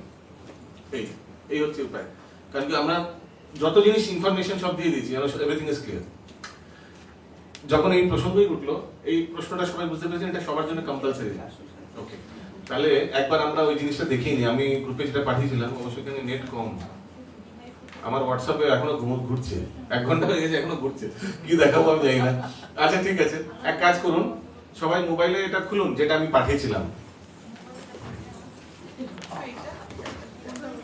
হ্যাঁ এটাই এটা বুঝিয়ে দিয়ে, আবার কারো যদি কোনো প্রশ্ন থাকে। ওটা হচ্ছে আপনার গ্রুপে দেখুন একটা টেবিল পাঠানো হয়েছে। টেবিলটা একবার জাস্ট, টেবিলের মধ্যে একটা শ্লোকা সাবমিশন ডেট দেওয়া আছে। কারণ কি ফার্স্ট ইউনিটে 12টা শ্লোক আছে না, কন্ঠস্থ করতে হবে 4টে করে, এটা বোঝাই গেল না কবে ডিউ ডেট, বোঝা গেছে? কারো কোনো প্রশ্ন নিতে এর উপর? ওকে, নেক্সট ওপেন বই। যেমন প্রথম প্রশ্ন যেটা আমি এখন আপনাদের দেখালাম, সেটা সাবমিশন ডেট কবে দেখা গেল না? 2/7/2006। কিন্তু এটার মানে না যে ওই দিনই দিতে হবে, এটার মানে এখনো দিতে পারেন, মানে ওর মধ্যে দিতে হবে। ঠিক আছে? কোথায় দেবেন? নেক্সট প্রশ্ন, কোথায় দেবেন? তো একটি মোবাইল নাম্বার আমি আজকে দেবো আপনাদের, সেই মোবাইল নাম্বার ভারতী জয়সওয়াল মাতাজি আছেন আমাদের কোঅর্ডিনেটর, ওনাকে পাঠিয়ে দেবেন। যত শ্লোক, যত ওপেন বই, কিভাবে পাঠাবো ওনাকে? আপনি প্রথমে লিখলেন রুল টানা বইয়ে বা সাদা পেজে লিখলেন, লেখার পর ওটাকে মোবাইলে ছবি তুলবেন সুন্দর করে, করে পাঠিয়ে দেবেন। বোঝা গেল? পাঠানোর সময় লিখে দেবেন পেজ 1 পেজ 2, যদি ধরুন আপনার উত্তরটা 2 পেজে হয়েছে তো লিখে দেবেন প্রথমটা পাঠানোর পর PG1, তারপর দ্বিতীয় পেজটা পাঠালেন PG2, পরিষ্কার। আর নিজের নাম লিখে দেবেন, মোবাইল নাম্বার লিখে দেবেন। ঠিক আছে? শ্লোক পাঠানোর সময় কিভাবে শ্লোক পাঠাবেন সেটা একটা ভিডিও বানিয়ে দিয়ে দিয়েছি। তবে একটা কথা জিজ্ঞেস করবো, হুম। যে আমাদের এখানে শ্লোক যেগুলো মুখস্থ আছে তার মধ্যে ভগবদ্গীতার ওই 1 নম্বর অধ্যায় 6 নম্বর শ্লোকটা এখানে এক্সট্রা হয়েছে, ওটা থাক না, দিয়ে দেবেন। হ্যাঁ, দিয়ে দেবেন একটা এক্সট্রা শ্লোকের মধ্যে। মানে বারবার এই প্রশ্নটাই আসছে, একটা এক্সট্রা আছে, করে দেবেন, এতে ভালো হবে। দেখুন ভক্তি শাস্ত্রী তো এই জন্য করছে না যে ব্রাহ্মণ দীক্ষা নিয়ে ওইতে পরে সবাই দেখো ব্রাহ্মণ হয়ে গেছে। মেন উদ্দেশ্য হচ্ছে ভালো। এই শ্লোকগুলো যে এখন কণ্ঠস্থ করবেন, এগুলো আমরা 2011-তে করেছি, কিন্তু এগুলো প্রচার কাছে সারা জীবন লাগে, সারা জীবন লাগে, এই জন্যই তো কণ্ঠস্থ করানো হচ্ছে। এইভাবে ভাববেন যে পানিশমেন্ট দেওয়ার জন্য কণ্ঠস্থ করানো হচ্ছে। এগুলো কাজে লাগবে পরবর্তীকালে প্রচারের সময়। যখন আছে, কেন আপনারাই বলুন, শ্লোক কেন কণ্ঠস্থ করানো হয়? পড়ানোর সময় কাজে লাগবে। হ্যাঁ, কেন, কিভাবে কাজে লাগে? শ্লোক পড়ানোর সময় বা প্রচার করার সময় কিভাবে কাজে লাগে বলুন? ভগবান বলেছেন তা ওটা আমাদের বলুন। হ্যাঁ, তো রেফারেন্স হিসেবে ইউজ করছেন, এক্সাম্পল হিসেবে, এক্সাম্পলটাই বলে দিতে পারেন, শ্লোকটা বলার কি দরকার? শ্লোকটা বললে আরো বেশি মানে দৃঢ়তা হবে বা নিশ্চয়তা। হ্যাঁ, এটাই উদ্দেশ্য। আপনি যখন সামনে লোককে বলবেন যে মাছ মাংস তো খাই না আমরা বৈষ্ণবেরা, ভগবানও খান না, ভগবানও খান না। হ্যাঁ হ্যাঁ, ইয়েস, ভগবান ভগবত গীতায় বলেছেন পত্তম পুষ্পম ফলম তৈয়ম ইয়ো মে ভক্তা প্রয়োজন। ও হ্যাঁ, ঠিক বলছেন, হ্যাঁ সही बात बोला। তো লোকটা যেটা অ্যাকসেপ্ট করবেন, he is giving evidence also. ঠিক যেমন দেখবেন কোর্টে কখনো কখনো জাজকে লয়াররা রেফারেন্স দেয়, না না এইভাবে আপনাকে জাজমেন্ট দেওয়া উচিত, মানে বা এরকম করে বলে লয়াররা। কেন? কারণ যে দেখুন 1992 আইপিসিতে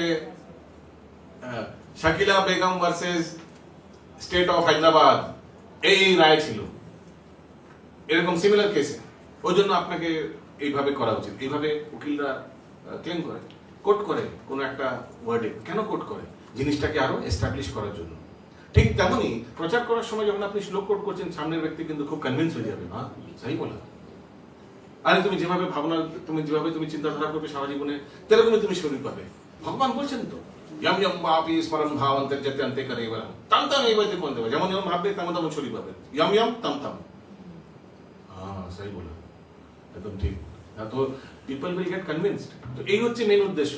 মেন উদ্দেশ্য না ভক্তি শাস্ত্রী পাস করার জন্য, মেন উদ্দেশ্য এটাই, প্রচারে কাজে লাগার জন্য। তাহলে কি করবেন? সবকিছু ভক্তি শাস্ত্রী এগুলো সব সার্টিফিকেট নিয়ে বাড়িতে বসে আছেন, প্রচার করছেন না, কি লাভ? না আমি সব সার্টিফিকেট নিয়ে বসে থাকবো, নিয়ে বসে থাকবেন, লাভটা কি? What is the point? তো যেন এগুলো আরো ভালোভাবে ভক্তরা, কারণ ISKCON is a preaching movement. বাকি গৌরব বৈষ্ণব ইনস্টিটিউশন আর ইসকনের মধ্যে মেইন পার্থক্য হচ্ছে ISKCON is a preaching movement. আবার প্রভুপাদ দিচ্ছেন এক জায়গায়, ISKCON is a preaching movement dash is a chicken movement. পড়েছেন? আইডিসিতে আছে। ওকে, তো কারোর কোনো প্রশ্ন নিয়ে আশা করি এই টেবিলের ব্যাপারে, শ্লোকের সাবমিশনের ব্যাপারে। শ্লোকের সাবমিশনের ব্যাপারে একটা জিনিস আমি বলে দিচ্ছি, এটা অনেকে আমরা ধরেছি। কেউ কেউ খুব ইন্টেলিজেন্ট, সো কল্ড ইন্টেলিজেন্ট, 4টে শ্লোক একসঙ্গে কণ্ঠস্থ করে দিতে হবে, ওই জন্য কি করেন, 4টে একসঙ্গে মনে হচ্ছে না, মুখস্থ হচ্ছে না, দুটো দুটো করে, এখন তো এআই ওএআই কত কিছু আছে, দুটো ভিডিও মার্চ করে দিয়েছে, করে পাঠিয়েছে। এগুলো করবেন না, এটাই রিকোয়েস্ট। একদম সরলতা করে ভালো করে করুন, মুখস্থ করুন। শ্লোক মুখস্থ করার জন্য প্রিন্ট আউট নিন। আমরা কিভাবে করেছি বলছি, শ্লোকগুলো প্রিন্ট আউট 3-4টে করে প্রিন্ট আউট নিয়েছি, নিয়ে যেখানে যেখানে ধরুন সকালবেলা বেসিনের সামনে বারান্দায় দাঁত মাজি, সেখানে রেখেছি লাগিয়ে। হ্যাঁ, ঘরের মধ্যে লাগিয়ে রেখেছি, যেখানে অফিসের যে সামনে নোটিশ বোর্ড সেখানে লাগিয়ে রেখেছি। এইভাবে 3-4টে জায়গায় লাগিয়ে রেখেছি। আর টার্গেট দিয়েছি প্রত্যেকদিন আমি এগুলো কমপক্ষে 5 বার করে উচ্চারণ করবো, রিসাইট করবো, আর 5 বার করে অডিওটাও শুনবো। 5 বার করে যদি উচ্চারণ করেন আর 5 বার করে যদি অডিওটা শোনেন, এমনিই সব মুখস্থ হয়ে যাবে। ওই জন্য আমি আগে থেকেই সব পাঠিয়ে দিয়েছি, এমনিই সব মুখস্থ। এটাই প্রসেস, এটা কোনো শর্টকাট নেই, এটা কোনো বিকল্প নেই, এটাই পদ্ধতি, এইভাবেই করলে ভালো। আরো একটা জিনিস, যখন প্রথম পড়বেন শ্লোকগুলি, অনুবাদটা ভালো করে বুঝে তারপর শ্লোকগুলো শব্দার্থ দেখে পড়বেন। তাহলে কি একবার যদি অনুবাদটা আর শ্লোকের যদি কানেকশনটা বুঝে যান, আর কোনো অসুবিধা হবে না, কোনো অসুবিধা হবে না। পরবর্তীকালে এই ভিডিওটা অন করে বা কাউকে বলবেন আমার ভিডিও নাও, হ্যাঁ, সে ভিডিও নেবে, কোনো জায়গায় রেখে স্টিল ফটো ভিডিও রেখে এই শ্লোক আর অনুবাদ, শ্লোক আর অনুবাদ, 4টে শ্লোক, একটা শ্লোক অনুবাদ, একটা দ্বিতীয় শ্লোক অনুবাদ, তৃতীয় শ্লোক অনুবাদ, চতুর্থ শ্লোক অনুবাদ, এরকম ভিডিও করে আমি যে নাম্বারটা দেবো ভারতী জয়সওয়াল মাতাজিকে আপনারা পাঠিয়ে দেবেন। এবার বলুন কার কি সেটা প্রশ্ন কবে আছে? গো? কবে পাঠাবো? দিয়েছি, সব ডেট দিয়ে দিয়েছি, এভরিথিং ইজ দেয়ার ক্লিয়ার। মানে ওই দিনই পাঠাতে দেবে এরকম না, যদি কালকে হয়ে যায় কালকে পাঠিয়ে দিন, যদি এর পরবর্তী 12টাই হয়ে যায় 12টা কালকে পাঠিয়ে দিন, ঠিক আছে? বলুন যার হয়ে গেছে, এগুলো কোনো মানে এগুলো মুড়িমুড়কি শ্লোক, এগুলো যেগুলো দেওয়া আছে এগুলো প্রচারে, হ্যাঁ, তো দিয়ে দিন, পাঠিয়ে দিন, আপনার একটা কাজ শেষ হয়ে যাবে। কিন্তু পাঠানোর সময় 4 করে দেবেন, একবারে 12টা দিয়ে দেবেন না। Yes. এগুলো কি এক্সাম আমাদের? হ্যাঁ, এটাই পরীক্ষা। কোয়ালিটি ভালো করে দেবেন ভিডিও, ঠিক আছে? আচ্ছা, ভিডিওর এগুলো জানেন তাও বলছি, ভিডিওর জন্য উল্টো দিকে লাইট করে দেবেন। পেছনের দিকে লাইট হলে নিজের মুখটা কালো ভূতের মতো হবে, কিছু বোঝাই যাবে না কে বলছে। উল্টো দিকে লাইট হবে ভিডিওর, হ্যাঁ, আর চোখ বন্ধ করে ভিডিও দেবেন, চোখ বন্ধ করে বলবেন, একদম ভালো করে মনে করে ইয়ম ইয়ম বাপি স্মরণ ভাব ভগবান বলতে চাইছেন। আচ্ছা, যে অনুবাদগুলি আছে শ্লোকের, যে অনুবাদ, দরকার নেই যে আপনি একদম as it is word to word বলতে হবে না, কিন্তু যে পয়েন্টস গুলো আছে সেগুলো কিন্তু কভার করা চাই অনুবাদটা পড়ে নিয়ে নিজের মন মতো একদম, কিন্তু যে অনুবাদে যে পয়েন্টস গুলো আছে সেগুলো যেন কভার হয়। মার্কস বক্সের স্বামী মা সুচা, ডু নট ফিয়ার, এই জিনিসটা কিন্তু দিতে ভুলে গেল, বাকিটা সব বললো, কিন্তু ইংলিশটা সর্বধর্মান পরিত্যাজ্য মামেকম শরণম অহং কং সর্ব পাপেভ্যো, এই অবধি বলে দিল অনুবাদ, লাস্টে একটা পয়েন্ট মিস করে ফেললো, মোক্ষের স্বামী মা, ডু নট ফিয়ার, ভয় পেও না, এটা হয়তো অনেকে বললো অনুবাদ, এটা ভুলে গেল। তো আমরা কি করি, কিভাবে আমরা মার্কিং করি, শ্লোকের জন্য এই অনুবাদের 3টি পয়েন্ট আছে, 3টি পয়েন্ট যদি ব্যক্তি কভার করে নেয় তাহলে 3 মার্কস দিয়ে দেবো, কিন্তু 3টের পয়েন্টের মধ্যে 2টো পয়েন্ট বলে একটা পয়েন্ট ভুলে গেল, তো 2 মার্কস দিলাম। এইভাবে আমরা জিনিসটাকে ভেঙে মার্কিং করি। ওকে, কেমন রিসাইটেশন, টিউন কেমন, everything should be perfect. Tune এমন যে নিজের টিউনে, ওই জন্য আমি আজকে টিউন দিয়ে শ্লোকগুলো শেখাবো। আমি টিউন দিয়ে অলরেডি অডিওতে পাঠিয়েছি, আপনি নিজের টিউন দিয়ে করলে হবে না, নিজের একদম যেমন বলেছি তেমন করা। এইসব শ্লোকে আরো টিউন আছে, এমন না যে এটাই প্রামাণিক টিউন, আরো টিউন আছে, যদি সেটা পারেন কোনো অসুবিধা নেই। বাট কেউ এমনি পাঠ করে ফেলে নর্মাল, মানে টিউনে না, you are expected to know in tune. यम यम वापि स्मरन् भावं त्यजन्ते कलेवरम तम तमेव इति कौन्तेय सदा तद्भाव भाविता, এইভাবে বলতে হবে, তেমন এইভাবে। বা যদি আপনার অন্য কোনো টিউন থাকে fine, no problem, but it should be authorised tune, ঠিক আছে? আর কারো কোনো প্রশ্ন আছে শ্লোকার ব্যাপারে? ওই 1-6 শ্লোকটা এটা করতে হবে, একটা এক্সট্রা শ্লোক আছে, করতে হবে। আরেকবার পুরো আকাশবাণী করে দিচ্ছি, একটা এক্সট্রা শ্লোক আছে, সবাইকে করতে হবে, ঠিক আছে? হ্যাঁ, বলুন।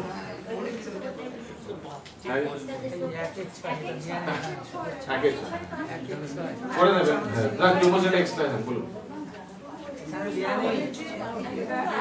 আস্তে আস্তে আস্তে আস্তে, ওই 1-6 নিয়ে সব হয়ে গেছে, ওটা করতে হবে, বাস এটাই বক্তব্য। হ্যাঁ, বলুন। অনেক সময় ওই যে ওগুলো আছে, যেমন ওই উপহত সব, অনেকে উপহত বলে, অনেকে পহত বলে, চলে যাও, ওটাই চলে যাও, মানে অনেকে ওই ওয়ার্ডগুলোকে চলবে, কোনো অসুবিধা নেই। ওকে, তো এগোই। হ্যাঁ, বলুন। কবে কি পাঠাতে ওটা আমার কাছে আসছিল। আচ্ছা, তো যার কাছে এসে তার থেকে নিয়ে নিন। এক্সট্রা শ্লোক কোনটা বলবো? 1.6।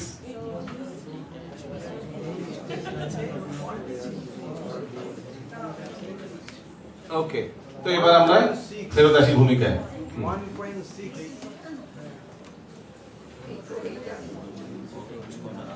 1.6 আশা করি সবাই অ্যাটেন্ডেন্স গ্রুপে দিয়ে দিয়েছেন। আশা করি সবাই অ্যাটেন্ডেন্স গ্রুপে দিয়ে দিয়েছেন। ওকে, ইয়েস, কেউ পড়ুন মাতাজির মধ্যে একটু উচ্চস্বরে ভগবত গীতাকে তাই ভগবদ্গীতাকে তাই ভক্তির মাধ্যমে গ্রহণ করতে হয়। শ্রীকৃষ্ণকে কখনোই আমাদের সমকক্ষ বলে মনে করা উচিত নয়। শ্রীকৃষ্ণকে একজন সাধারণ ব্যক্তি বলে মনে করা উচিত নয়, এমনকি তাকে একজন মহাপুরুষ বলে মনে করা উচিত নয়। ভগবদ্গীতায় যেমন আমি দেখেছি মহাপ্রভুকে অনেকে মানেন কিন্তু ভগবান বলে মানেন না। হ্যাঁ, সাধু ব্যক্তি, হ্যাঁ উনি ভক্ত ছিলেন, খুব মহান ভক্ত, মহাপুরুষ, মহাপুরুষ, হ্যাঁ মহাপুরুষ। ভগবান বলে ওই স্তরে কেউ ওনাকে মানেন না, অনেকে আছে বাইরে।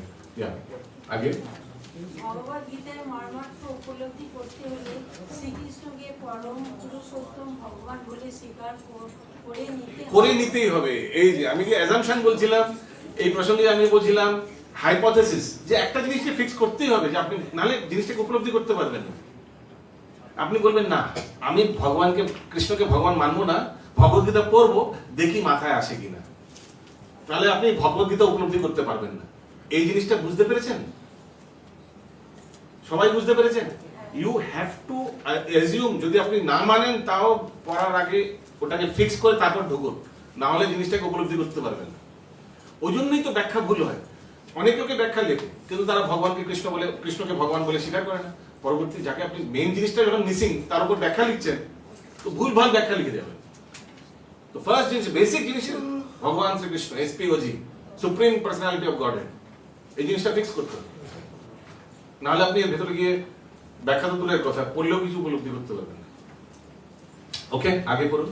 সুতরাং ভগবদ্গীতার বিবৃতি অনুসারে কিংবা অর্জুনের অভিব্যক্তি অনুসরণে যিনি ভগবদ্গীতা বুঝতে চেষ্টা করেছেন, তাকে শ্রীকৃষ্ণকে যে পরম পুরুষোত্তম ভগবান তা অত্যন্ত তথ্যগতভাবে মেনে নিতে হবে এবং সেই রকম নম্র মনোভাব নিয়ে ভগবদ্গীতা উপলব্ধি করা সম্ভব।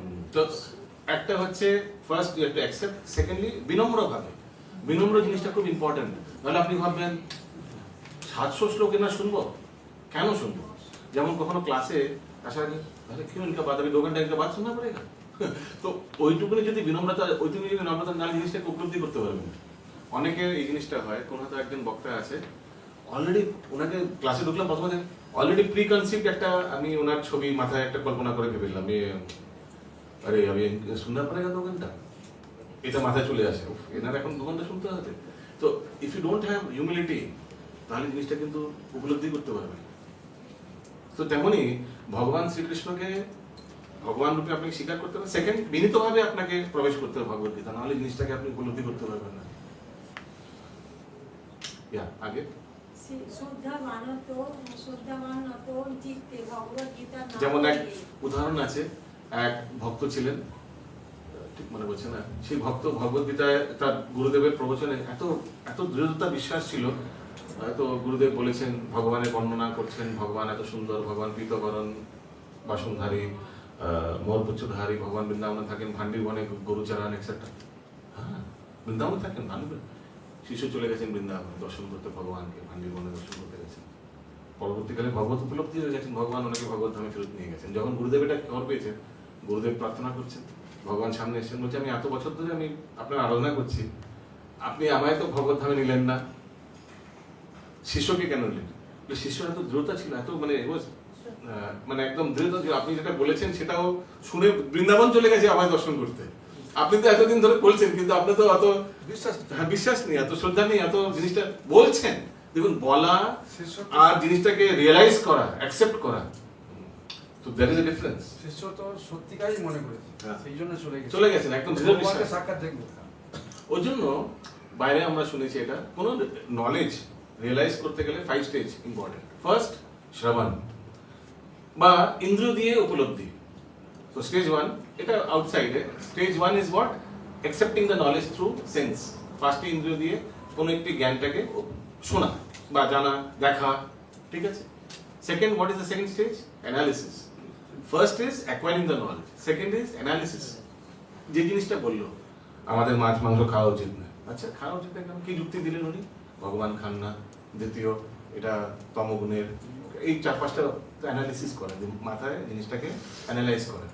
থার্ড, ডিসিশন মেকিং, মানে আপনি সম্মত বা আপনি সম্মত নন, এই দুটোই হতে পারে। যে জিনিসটা যে বলছেন ব্যক্তি, I agree to that or I disagree to, দুটোর মধ্যে একটাই হবে। যদি এগ্রি করেন তাহলে 4th স্টেজ, আর যদি ডিসএগ্রি করেন তাহলে আবার 2nd স্টেজে যান, গিয়ে জিজ্ঞেস করেন যে আপনি যেটা বললেন আমি এটা বিশ্বাস করছি না, মানে কেন আমরা মানে মাছ মাংস কেন খাবো না? আমাদের তো ক্যানাইন্স আছে, পশুদেরও ক্যানাইন্স আছে, তাহলে ভগবান নিশ্চয়ই চান আমরা মাছ মাংস খাই। এভাবে যুক্তিতর্ক অ্যানালিসিস করতে উনি উত্তর দিচ্ছেন না ক্যানাইন্স আছে, কিন্তু this canines are not for meat eating. তো এইভাবে তো যুক্তিতর্কের মাধ্যমে আপনি কনভিন্স হলেন। So that is the third stage. Third stage is decision making. So acquiring the knowledge, analysis, then third is decide. আপনি তর্ক বিতর্কে থেকে গেলেন, কিন্তু এখন অব্দি নির্ণয় নিতে পারলেন না। You have to come to a conclusion যে না ঠিক বলছেন, আই অ্যাকসেপ্ট মাছ মাংস খাওয়া উচিত না, যেটা উনি বলছেন।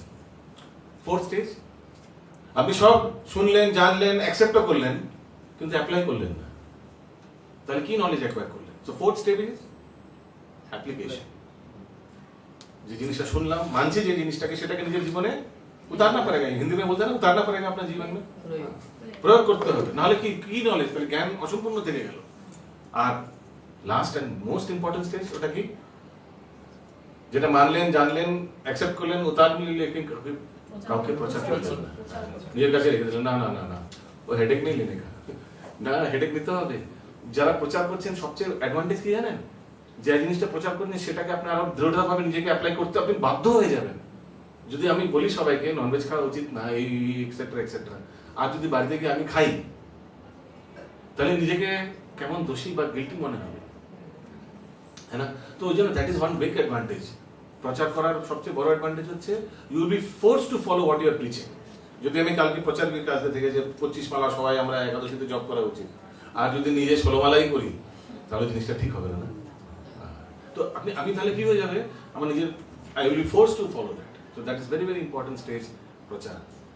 ওকে, সো দিস এইভাবেই কিন্তু usually knowledge acquisition, knowledge complete হয়। নাহলে 360 ডিগ্রি হোলিস্টিক অ্যাপ্রোচ নলেজের হয় না। জ্ঞানের 360 ডিগ্রি হোলিস্টিক অ্যাপ্রোচ মানে পুরো জিনিসের সম্পূর্ণতাটা তখনই হয় যখন এই 5টা স্টেজ থাকে। নাহলে এর মধ্যে যদি কোনো একটা স্টেজ মিসিং হয়, তাহলে কিন্তু যখন তখন জিনিসটা পড়ে যেতে পারে। আমি একটু উদাহরণ দিচ্ছি। 2nd স্টেজ কি ছিল?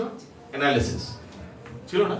জিনিসটাকে যুক্তিতর্ক, যেটা শুনলাম সেটাকে লজিক্যালি প্রথমে প্রথমে যুক্তিতর্কের দ্বারা মাথায় জিনিসটাকে চিন্তন করা। ধরুন কেউ এই 2nd স্টেজটা করলো না, থার্ড স্টেজে চলে গেল, কি যেটা শুনলাম সেটাই ফলো করছি। এটাতে প্রবলেম কোথায়? প্রবলেম এটা, আমি একটা উদাহরণ দিচ্ছি, প্রশ্নটা বুঝে গেল তো? ধরুন কেউ যুক্তিতর্ক অ্যানালিসিস করুন, আপনি বলুন যা 16 মালা জপ করবো স্যার, হরে কৃষ্ণ কৃষ্ণ কৃষ্ণ হরে হরে হরে রাম রাম রাম হরে 16 মালা একদম করে নেবো। কিন্তু কালকে একজন বলছে এটা না, ভজ নিতাই গৌর রাধে শ্যাম জপ হরে কৃষ্ণ হরে রাম করো, ঠিক আছে 16 বার, ওকে স্যার, ভজ নিতাই গৌর রাধে শ্যাম। কেন? বিকজ ইউ ডোন্ট নো, আপনি জিনিসটাকে রিসার্চ করেননি, অ্যানালাইজ করেননি, এই মন্ত্রটা কেন করছি, কে দিয়েছেন, কেন করবো। এই কলিযুগে হরে কৃষ্ণ মহামন্ত্র গৌরাঙ্গ মহাপুরুষ সাক্ষাৎ ভগবান শ্রীকৃষ্ণ দিয়ে গেছেন। এই কলিযুগে কালো নাচতে বা গতির অন্যথা, এই হচ্ছে একমাত্র উপায়। তো আপনি যখন সবকিছু জেনে তারপর যদি করেন, তখন জিনিসটাই আপনার কিন্তু থাকবে। না হলে কালকে কেউ দেবে আপনাকে কোনো মন্ত্র, সেটাও শুরু করে দেবেন, কারণ উতনা সোচনে কেন, কই ভি দিজিয়ে হাম কর লেঙ্গে। এরকম দেখবেন অনেকে সেবা করেন কিন্তু ক্লাস করেন না। অনেক ভক্ত আছে খুব সেবা করেন, প্রভু এগুলো একটু এই প্রসাদ একটু পারেন, হ্যাঁ এক্ষুনি দেবো, প্রভু এগুলো একটু সার্ভিং করে দেবো, হ্যাঁ দিয়ে দেবো, প্রভু একটু জল ভরে দিয়ে আসবে, হ্যাঁ নিয়ে আসবো। খুব ভালো সেবা, বলে বাহ ভেরি নাইস, প্রভু ক্লাস করুন। প্রভু আমার ক্লাসটা ভালো লাগে না, বসে 2 ঘন্টা এই জিনিসটা আমার কাছে হয় না। কিন্তু প্রবলেম কোথায়? What is the problem in this? Problem হচ্ছে কালকে যদি অন্য কেউ কোথাও বাইরে থেকে বলে, দাদা আমরা এখানে না কম্বল বিতরণ করে আসুন না, ওখানে চলে যাবে, অন্য জায়গায় কথা বলে চলে যাবে। কেন? সেবা ভাবটা আছে কিন্তু থিওরি নেই, বুঝে করে না।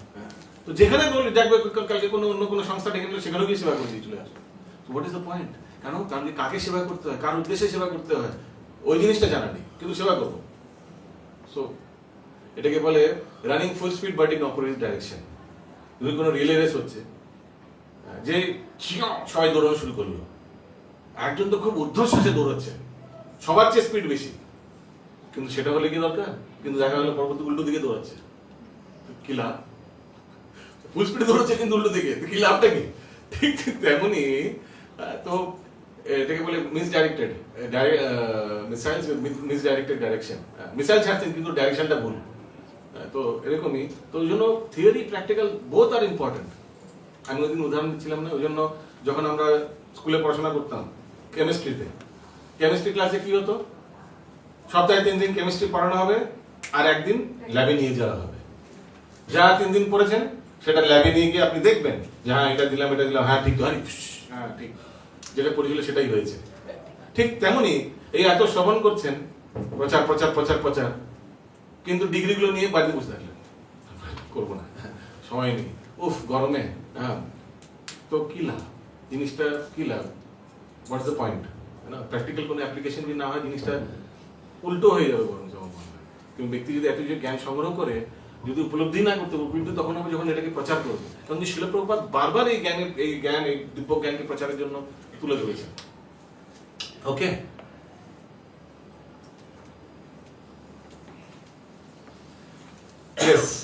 কেউ পড়ুন প্রভুদের মধ্যে। অপার করুণাময় ভগবান, অপার করুণাময় ভগবান মানব জীবনকে সার্থক করে তুলবার জন্য মানুষকে তার স্বরূপ সম্বন্ধে অবগত করলেন আর তাদের নির্দেশ দিলেন কিভাবে জীবন অতিবাহিত করা উচিত। হরে কৃষ্ণ। কারো যদি নিচে বসতে অসুবিধা হচ্ছে, পা যন্ত্রণা, হাঁটু যন্ত্রণা হচ্ছে, এখনো উপরে জায়গা আছে, সোফাতে গিয়ে বসতে পারেন। কারো যদি ওয়াশরুমে যেতে হয়, টয়লেটে যেতে হয়, জিজ্ঞেস করতে হবে না, গিয়ে যেতে পারেন, কোনো অসুবিধা নেই। ওকে, আগে ভগবদ গীতা পড়ুন প্রভু। ভগবদ গীতার বিষয়বস্তুতে আমরা 5টি মূল তত্ত্ব উপলব্ধি করতে পারি। হ্যাঁ, ভেরি ইম্পর্টেন্ট। 5টি মূল তত্ত্ব। তো পুরো ভগবদ গীতা মেইনলি 5টি তত্ত্বের উপরেই মেইনলি ডিসকাশন। আগে সর্বপ্রথমে ভগবানের আচ্ছা ঠিক আছে, বাস হ্যাঁ ঠিক আছে। তো 5টি তত্ত্ব কি সেটা আমি আপনাদের দেখিয়ে দিচ্ছি। এই 5টি তত্ত্ব: জীব, ঈশ্বর, জীব, প্রকৃতি, কাল, কর্ম। এই 5টার উপরেই যত শ্লোক, যত দেখবেন মোরালেস এর উপরেই কিন্তু চর্চা হচ্ছে। ঠিক যেমন শ্রীমদ্ ভাগবতম পুরো 12 স্কন্ধ 10টি তত্ত্বের উপর ডিসকাশন হয়, জানেন তো নিশ্চয়ই। अत्र सर्ग विसर्गश्च स्थानं पोषणं मुतया मन्वंतर ईशानु कथा निरव मुक्ति आश्रय। तो there are 10 topics of Srimad Bhagavatam. There are 5 topics about 5 aspects of Bhagavad Gita. Is it clear? বোঝা গেল মাতাজি? বোঝা গেল? এই 5টা তত্ত্বের উপরেই কিন্তু চর্চা পুরো ভগবদ গীতা।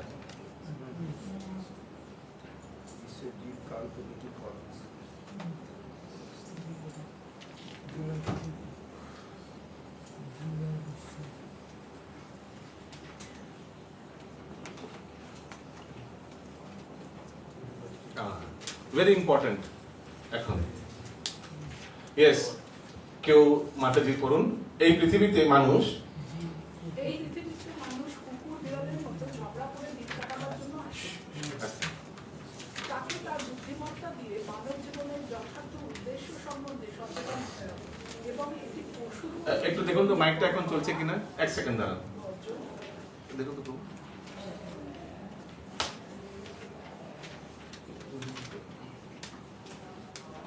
হরে কৃষ্ণ।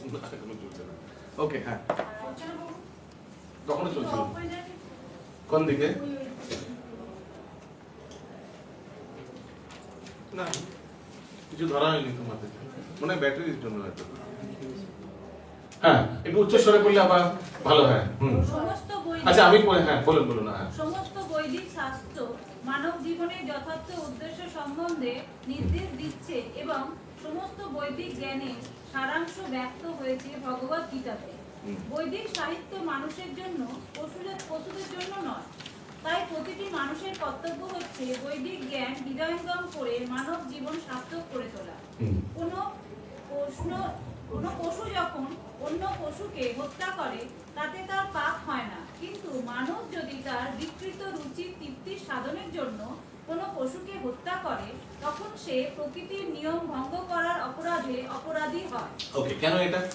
84 লক্ষের মধ্যে মানব 4 লক্ষ জনের জন্য কিন্তু বৈদিক শাস্ত্র, বাকি 80 লক্ষতে কোনো কিন্তু পাপ ঠাপ হয় না, কোনো কিছু জানা দরকার নেই। ওরা বাই রোটেশন কিন্তু আসতে থাকে, বাই রোটেশন বুঝেছেন? এই ধরুন এখানে 84 লক্ষ, ঠিক আছে? কত 20 লক্ষ কি আছে জানো? কারণ কণ্ঠস্থ আছে 20 লক্ষ পশু, তারপর হয়তো কীট পতঙ্গ, তারপর পাখি, তারপর পেড় পৌধা, তারপর লাস্টে হচ্ছে পশু। পশু কত? 30 না কত? 30 লক্ষ। তারপর লাস্টে আবার একটা শ্লোকও আছে, যদি এই শ্লোকটাকে খুঁজে দিতে পারেন খুব ভালো। তাহলে ওই শ্লোকে দেওয়া আছে যে প্রত্যেক জনিতে, মানে না ওটা না, লাস্টে কোন শরীর আসলে তারপর চেঞ্জ হয়, ওটার একটা শ্লোক আছে। কারো জানা আছে ওই শ্লোকটা? আমি একবার প্রবচনে শুনেছিলাম, যেমন কোন ইন্দ্রগোপ না কোন একটা কীট হলে তারপর ব্যক্তি কীট থেকে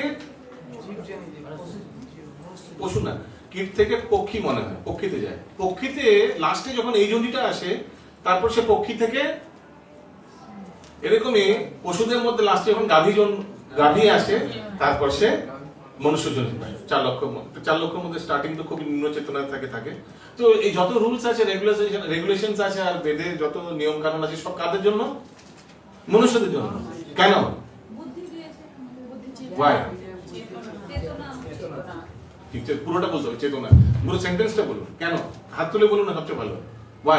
Y all rules and regulations for human beings?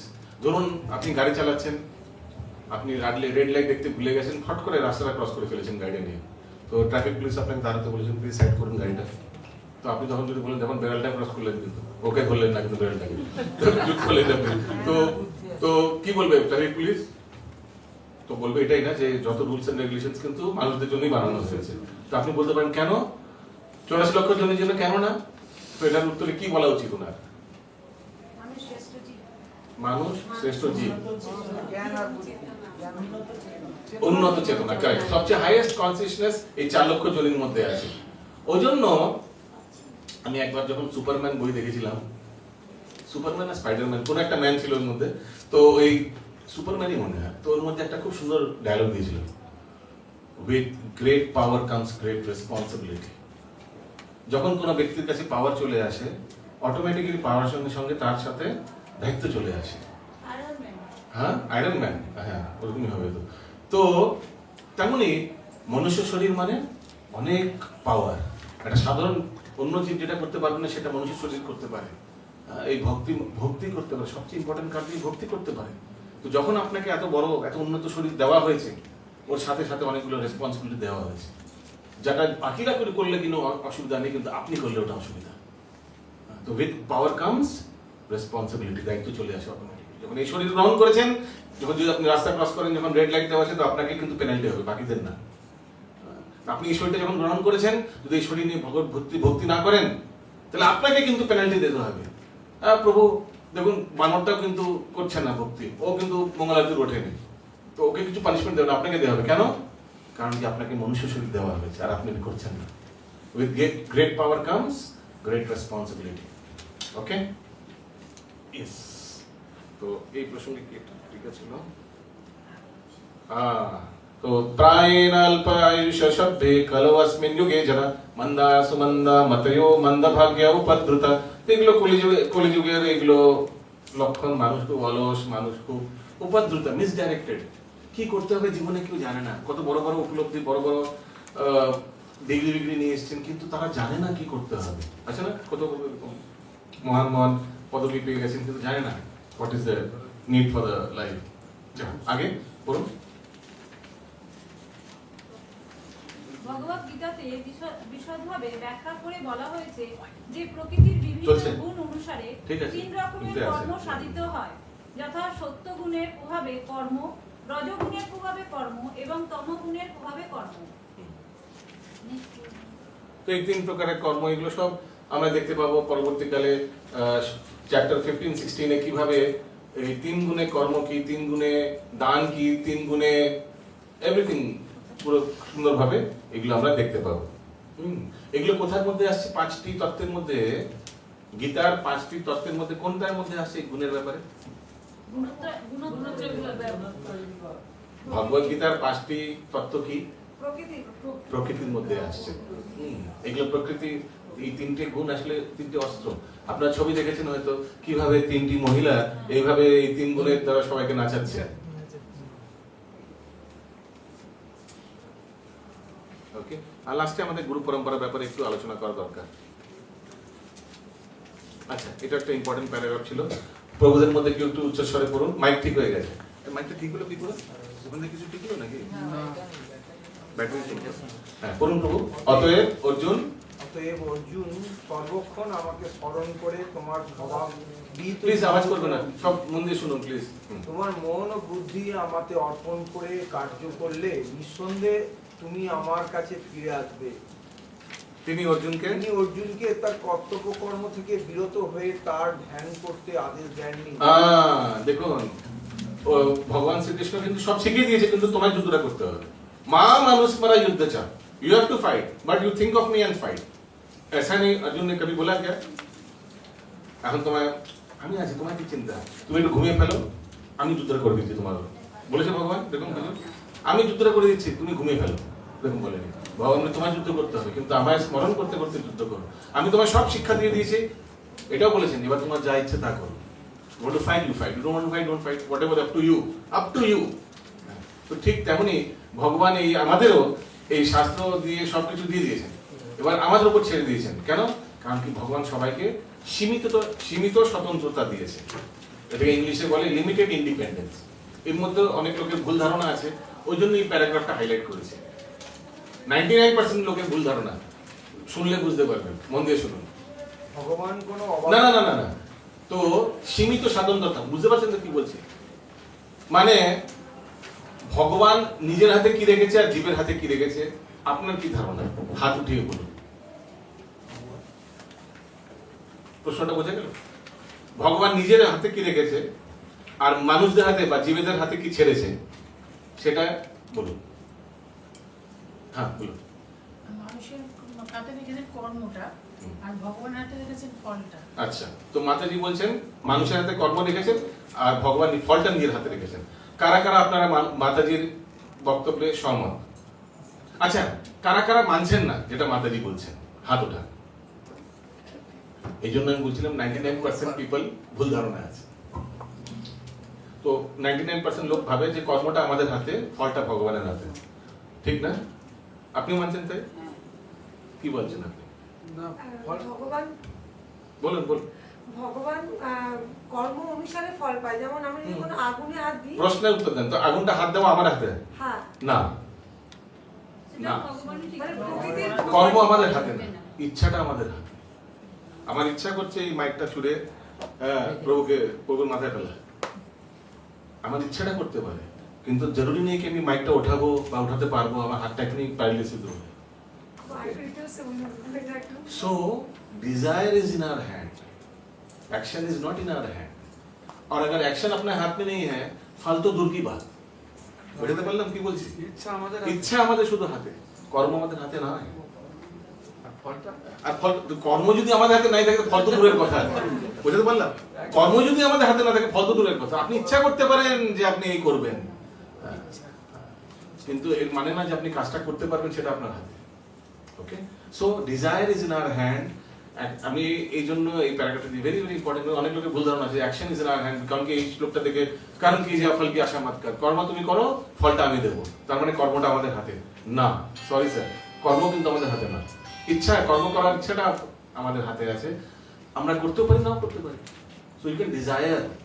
আর অবশ্য ভগবান সেটা, যেটা আপনি করতে চান সেটা ভগবান স্বীকৃতি দিয়ে দেয়। যেমন কেউ যদি মাংস খেতে চায়, তাকে ভগবান ব্যবস্থা করে দেবে, এরকম আয়োজন করে দেবে, অবস্থা করে দেবে, পরিস্থিতি করে দেবে যে সে তমগুণে থাকে। কারণ কি ভগবান যে যা চায় সেটা দিয়ে দেয়।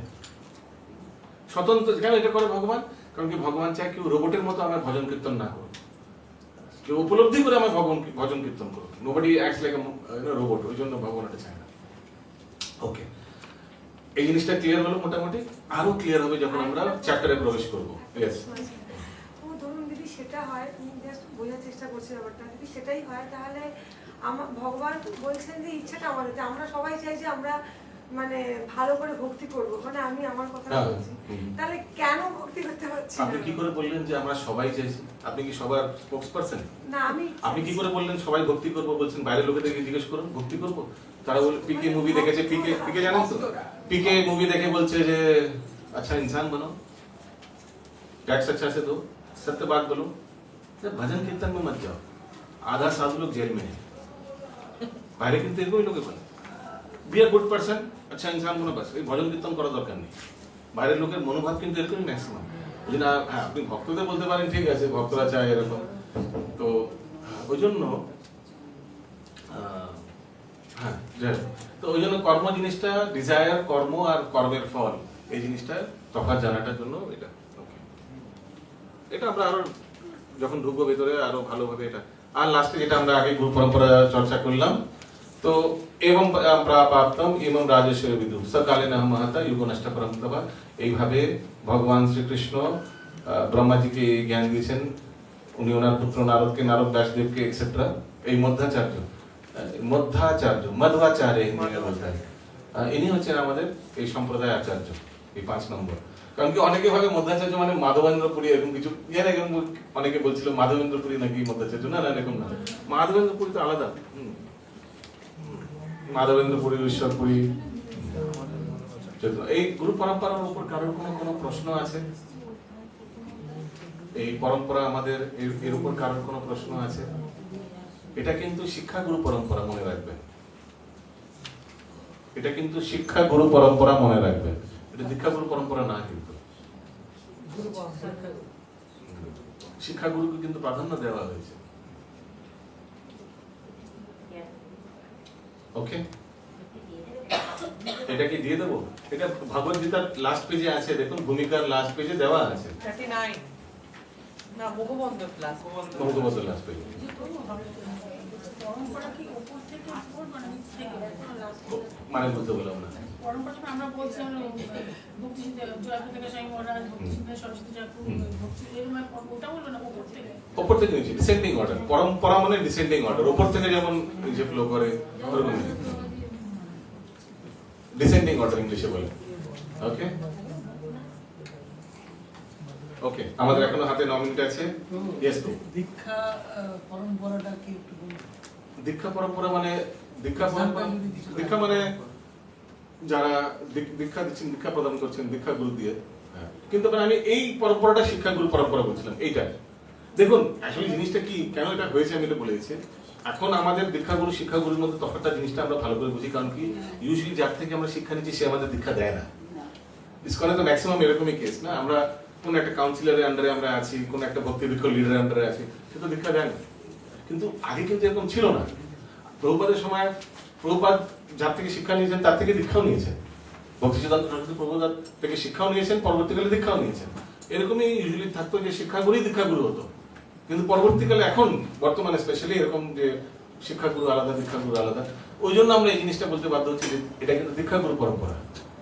যেমন আপনারা দেখতে পাচ্ছেন যে একটা উদাহরণ দিচ্ছি, আমি বলছিলাম কবিরাজ গোস্বামীর দীক্ষাগুরুকে, কৃষ্ণদাস কবিরাজ গোস্বামীর দীক্ষাগুরুকে নিত্যানন্দ প্রভু। কিন্তু দেখুন উনি কি বলছেন শ্লোকে, শ্রী রঘুনাথ পদে যারবাস চৈতন্য চরিতামৃত কহে কৃষ্ণদাস। তো শিক্ষাগুরুর উপরে কিন্তু উনি মেইনলি উনি প্রার্থনা করছেন। আবার ওইটা যদি দেখতে যেতে আমরা দেখতে পাই বৃন্দাবন দাস ঠাকুর কিন্তু নিত্যানন্দ প্রভুর নিজের দীক্ষাগুরুর উপর কিন্তু প্রার্থনা করছেন প্রত্যেক অধ্যায়ের পর। ডিফারেন্ট, কান হেল্প ইট। তো দুজনেই আবার নিত্যানন্দ প্রভুর শিষ্য, কৃষ্ণদাস কবিরাজ গোস্বামীও, বৃন্দাবন দাস ঠাকুর। ওকে, এই যেমন দেখতে পাচ্ছেন আপনারা শিল ভক্তিবিনোদ ঠাকুর, উনি দীক্ষা কার থেকে নিয়েছেন? বিপিন বিহারী গাঙ্গুলি, বিপিন বিহারী গোস্বামী থেকে। কেন নিয়েছেন? আর কিন্তু ওনার শিক্ষাগুরু কিন্তু জগন্নাথ দাস বাবাজি মহারাজ। দেখতে পাচ্ছেন এখানে, দেখুন 29 নম্বরের উপর কি আছে, 28 নম্বরে জগন্নাথ দাস বাবু জমা দেয়। এখানে শ্রী বলদেব বিদ্যাভূষণ আছে, তারপরে জগন্নাথ দাস। হ্যাঁ, কমা দিয়েছে, ওনার থেকেও হয়তো শিক্ষা নিয়েছেন। হ্যাঁ, তো এগুলো আমি বলছিলাম শিক্ষা গুরু পরম্পরা, এই জিনিসটা দ্যাটস ওয়াই। আর কারো কোনো প্রশ্ন আছে গুরু পরম্পরার উপর? আরো যখন আমরা ভেতর দেবো জিনিসটা আরো ক্লিয়ার হবে। ওকে, এইগুলো কি আমাদের মুখস্থ করতে হবে? করলে ভালো। আমি তো হয়নি মুখস্থ পুরোটা। হ্যাঁ, বলুন। ওইগুলো ঠিক আছে, পরের প্রশ্ন একটু ইচ্ছা আমাদের হাতে, কর্ম ভগবানের হাতে, এটা আরেকটু clarify করুন। আচ্ছা, ক্লারিফাই করবো। ইচ্ছা আমাদের হাতে। দেখুন, ডিজায়ার ভগবান শুধু ওই জন্য তো সীমিত। কর্ম আমাদের হাতে দেয়নি। আপনি যা ইচ্ছে করবেন, যা চাইবে করবেন না। আসলে কর্ম দেয়নি, প্লাস কর্মের সঙ্গে সঙ্গে যোগ্যতাও দরকার। আচ্ছা সরি, ইচ্ছার সাথে সাথে যোগ্যতাও দরকার। যেমন ধরুন রিক্সাওয়ালা ইচ্ছা করলো, ইস আমার একটা মার্সিডিজ বেঞ্জ হলে ভালো হতো, তার মানে কি ভগবান সেটা পূর্ণ করবে? না।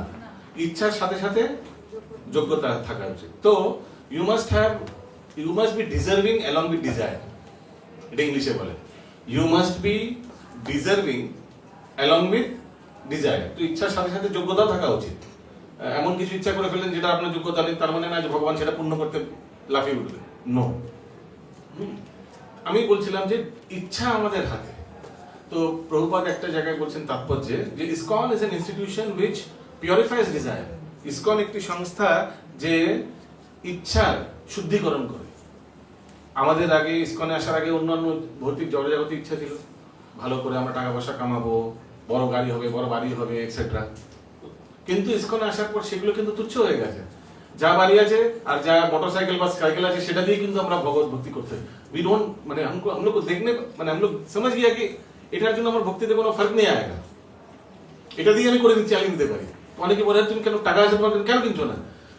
দরকার নেই বলে কিনছি না, ঠিক না? আর কৃষ্ণের টাকা, এটাকে অপচয় করতে পারি না। ভগবানের যেটা দরকার সেটা করবো, না করলে বলতে পারি না যে আমার টাকা মেরে মার্জি, আমি কুছ ভি করে কিসি तरह से खर्चा করে আপো কে না, এরকম করতে পারি না। We become responsible. ওই জন্য আমি বলছিলাম উইথ পাওয়ার কামস রেসপন্সিবল। আপনি বলতে পারেন না যে আমার টাকা আমার বাড়ি, আমি যেভাবে ইচ্ছে করবো। No, it is not your house, it is not your money. সব ভগবানের সম্পদ। You are just a caretaker. তো ওই জন্য ইচ্ছা আমাদের হাতে, এছাড়া কিচ্ছু না। কর্ম আমাদের হাতে না। কর্ম মানে আমি যেটা চাইবো সেটাই করতে পারবো, জরুরি হ্যাঁ? নো, ভগবত ইচ্ছায় হবে কর্ম। আর ফল তো দূরের কথা। কর্ম যদি আমাদের হাতে না, ফল তো ভগবানের হাতে 100%। এটাই আমি বোঝার চেষ্টা করছি। ওই জন্য আমি এই প্যাকেটটা হাইলাইট করি, লোকে ভুল ধারণা যে কর্ম আমাদের হাতে। কর্ম আমাদের হাতে নয়। আর কারো কোনো প্রশ্ন আছে এই প্রসঙ্গে? তো আজকে জাস্ট আমি একবার রিভাইজ করে দিচ্ছি আমরা কি কি করেছি। আমরা প্রথমে ক্লাসে একবার শ্লোকা এখন করবো। শ্লোকাগুলো আমি একবার দেখাচ্ছি। আমি একবার শ্লোকা রিসাইট করব। তো শ্লোকা, মেমোরি শ্লোকা। ওকে, এটা সেই প্রসিদ্ধ 1.6 শ্লোকা, ঠিক আছে? তো আমার পরে সবাই বলুন ভগবদ গীতা 1.6 বলুন। যুদ্ধামান্যশ্চ বিক্রান্ত উত্তমোজশ্চ বীর্যবান সৌভদ্র দ্রৌপদেয়শ্চ সর্ব এব মহারথা। ভগবদ গীতা 2.7 বলুন। তো এই শ্লোকগুলো সংখ্যাগুলো বলা দরকার। এখন সংখ্যাগুলো কণ্ঠস্থ কিভাবে করব, এর জন্য কোনো আপনাদের দেখি আপনারা কিভাবে করেন বা আপনাদের কি আইডিয়া আছে? মানে কার্পণ্য দোষ 2.7 কেন 2.7? এখানে ভগবান এটা অর্জুন এটা বলে, তারপর এখান থেকে শুরু হবে ওইটা একটা শরণাগতি। তো 2.7 কেন? মানে কিভাবে আপনারা লিংক করেন যে 2.7 কার্পণ্য দোষ? কোন কারো শর্ত মানে কোন আমি কি করি তারপর বলবো। তো যেহেতু আমার মনে হয় কোনো মানে কোনো লজিক তো নেই, এটা 2.7 কেন? তো কোন একটা জিনিস দিয়ে মুখস্থ করার জন্য, যেমন বলছি কার্পণ্য দোষ পহত স্বভাব পৃচ্ছামি ত্বং ধর্ম সম্মূঢ় চেত শ্রেয়সং নিশ্চিতং ব্রূহি তন্মে শিষ্যাস্তেহং সাধিমাং ত্বং প্রপন্নম।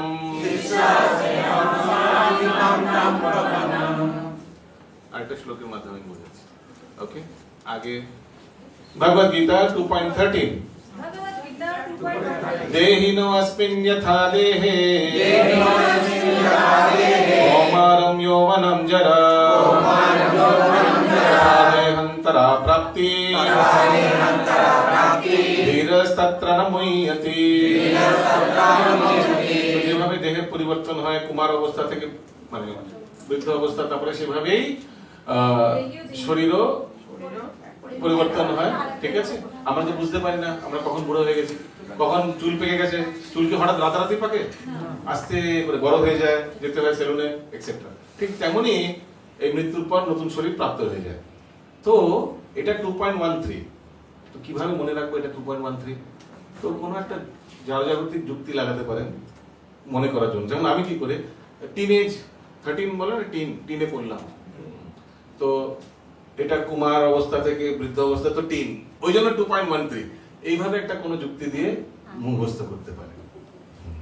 তো পরবর্তীকালে যখন কাউকে বলবেন ভগবদ গীতায় ভগবান দ্বিতীয় অধ্যায় 13 শ্লোকে বলেছেন, হ্যাঁ, দেহিন অস্মিন যথা দেহে কৌমারম যৌবনম জরা। হ্যাঁ ঠিক বলা বাবা, শ্লোক নাম্বার দিয়ে বলছে, হ্যাঁ ঠিক বলছেন এরকম। তো ওই জন্য প্রচার কার্যে শ্লোক নাম্বারটা, ওই জন্য আমরা এগুলো কিন্তু কন্টেস্ট করি। ওকে, তো আপনারাও যখন রেকর্ডিং করবেন তো বলতে হবে এরকম করে ভগবদ গীতা 2.13 বা দ্বিতীয় অধ্যায় 13 শ্লোক দেহিনো অস্মিন যথা দেহে। তো এরকম করে এটাও কন্ঠস্থ করতে হবে, শ্লোক নাম্বারও যেন মুখস্থ হয়। ওকে, তো কিভাবে কন্ঠস্থ করতে হবে? কোনটা এমনি একটা লজিক দিতে পারেন, কমার অবস্থা মানে ওই টিনেজ 13, তো ওই জন্য এরকম হবে। সবার হবে। আজ যত লোক ভক্তি শাস্ত্র করেছে, বয়স্ক বৃদ্ধ সবাই করেছে, সবাই পাশও হয়েছে, আর সবাই কিন্তু এইভাবে শ্লোক করে দিয়েছে। তো আপনার কেন হবে না? হবে হবে, যেভাবে বলেছি সেভাবে সবাই পাস করবেন, একদম ভয় পাবেন না। Take it very easily and positively এগোবেন, পজিটিভলি এগোবেন। কিন্তু ওই আপনার মতো এত সুন্দর সুরটা হচ্ছে করতে করতে হবে, সুন্দর শুনতে হবে, বারবার শুনুন, ভিডিও পাঠিয়ে দিয়েছে। বারবার শুনুন, বারবার দেখুন। দুটো জিনিস করবেন, টিউন মিউন শুনলে পাবেন, আর কণ্ঠস্থ হবে দেখে। যখন বারবার পেজটা দেখবেন না, তখন দেখবেন ওটা চোখে ভাসবে। যখন রেকর্ডিং করতে যাবেন না, চোখের পেজটা ভাসবে যে আমি এটা দেখেছিলাম। ওই জন্য প্রিন্ট আউট নেওয়া দরকার, 3-4টে প্রিন্ট আউট নিন আলাদা জায়গায়, যেগুলো আঠা দিয়ে লাগিয়ে দিন। ওকে, এই তালিকা। হরে কৃষ্ণ, হরে কৃষ্ণ। হ্যাঁ বলুন। যে ভিডিও কটা করে পাঠাতে হবে? 4টে করে এখন চারটে কি মানে পরপর 4টে না, আমি আমার ইচ্ছে মতন 4টে না, পরপর। নেক্সট ভগবদ গীতা 2.20 न जायते म्रियते वा कदाचिन् नायं भूत्वा भविता वा न भूय अजो नित्यशाश्वतोऽयं पुराणो नाहन्यते हन्यमाने शरीरे। আপনাকে আসলে না কোথায় ব্রেক মানে কোথায় টার্ন, কোথায় টিউন টার্ন হয় এই জিনিসটা শুধু এরকম। না জায়তে মৃয়তে বা কদাচিৎ, আমি মৃয়তে বলিনি একসঙ্গে, না জায়তে মৃয়তে বা। তো ওই জিনিসটা জানতে হবে, মাঝখানে একটা মাঝখানটা যেখান থেকে আপনার টিউনটা টার্ন হচ্ছে ওই জিনিসটা বুঝলেই না হান্যতে হান্য মানে শরীর, এখানে টার্ন হচ্ছে, যেখানে টার্ন হচ্ছে সেখানে একটু গ্যাপ দিতে হবে, আর কিছু না। কোনো রকেট সায়েন্স না, সবাই পারে এগুলো। হ্যাঁ বলুন বলুন বলুন বলুন। হ্যাঁ কি বলছিলেন? কিছু বলছেন অন্য টিউন? আচ্ছা আমি বললাম অন্য টিউনে বলছেন। আচ্ছা ভগবদ গীতা 2.44 ভোগেশ্বর্য প্রসক্তানাম পরিতচেতসাম ব্যবসায়ত্মিকা বুদ্ধি সমাধো ন বিধীয়তে।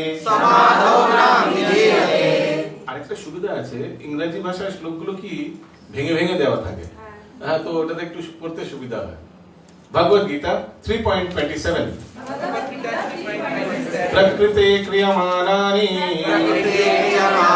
गुणे कर्माणि सर्वशः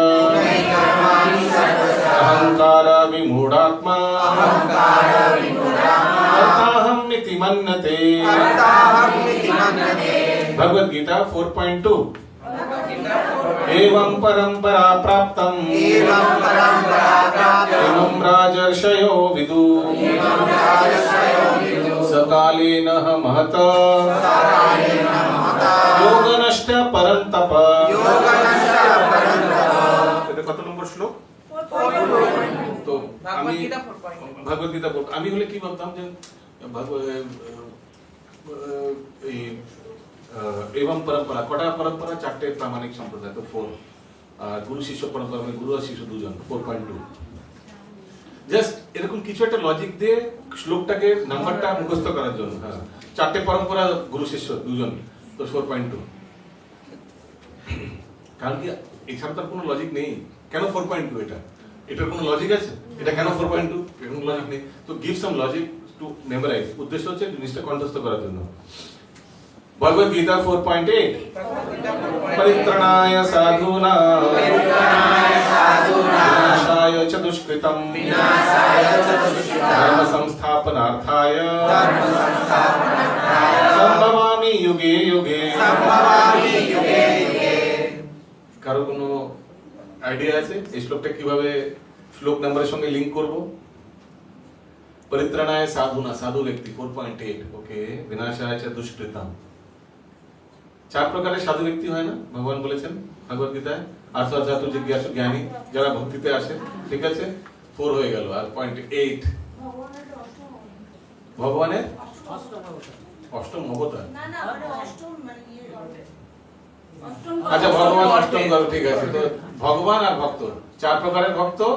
ভগবান অষ্টম সন্তান। চারটে যুগও তো ধরা যেতে পারে, যুগে যুগে আসছে। যুগে যুগে, হ্যাঁ ঠিক আছে, গুড, ভেরি নাইস। যুগে যুগে, সম্ভাবী যুগে যুগে, 4টে যুগ আছে। ভগবান যুগে যুগে আসেন, আর ভগবান এসেছিলেন অষ্টম গর্ভে, ওই জন্য 4.8। বাহ, very nice, very nice.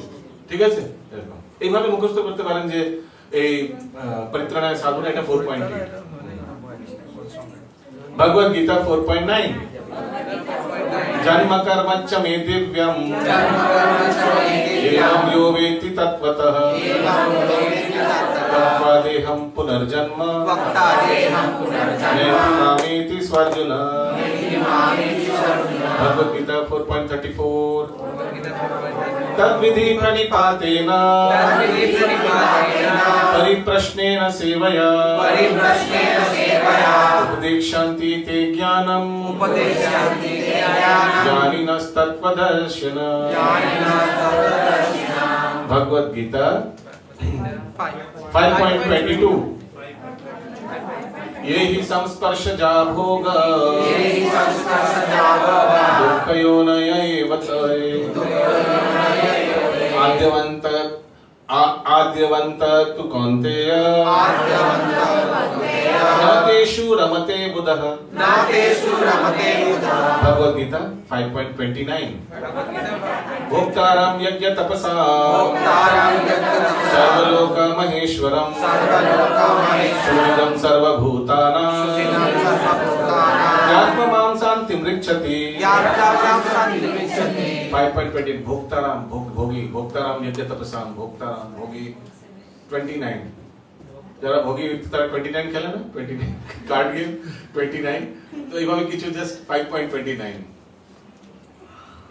Bhagavad Gita 6.47 योगिनामपि सर्वेषां मद्गतिरन्तरात्मना श्रद्धावान् भजते यो मां समे युक्त तमो मतः।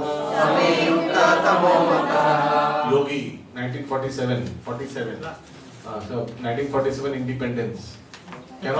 সব फ्रीडम फाइटरদের যারা যোগী তারা তাদের প্রয়াসে, তো योगी नाम अपि सर्वेषां, कुछ भी लॉजिक लगाइए, बस श्लोक संख्या याद रखिए। কেন?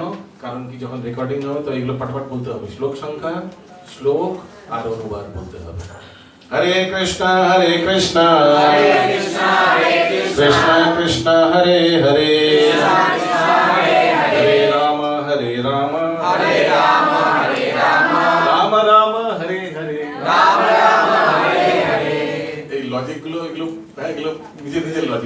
এগুলো নিয়ে। Hare Krishna, thank you very much. চারটে করে এই দেখুন কত ধানে কত চালু, করতে বসেন তাহলে বুঝতে পারবেন। তাও ভাগবত গীতার শ্লোক খুবই ইজি, খুবই ইজি।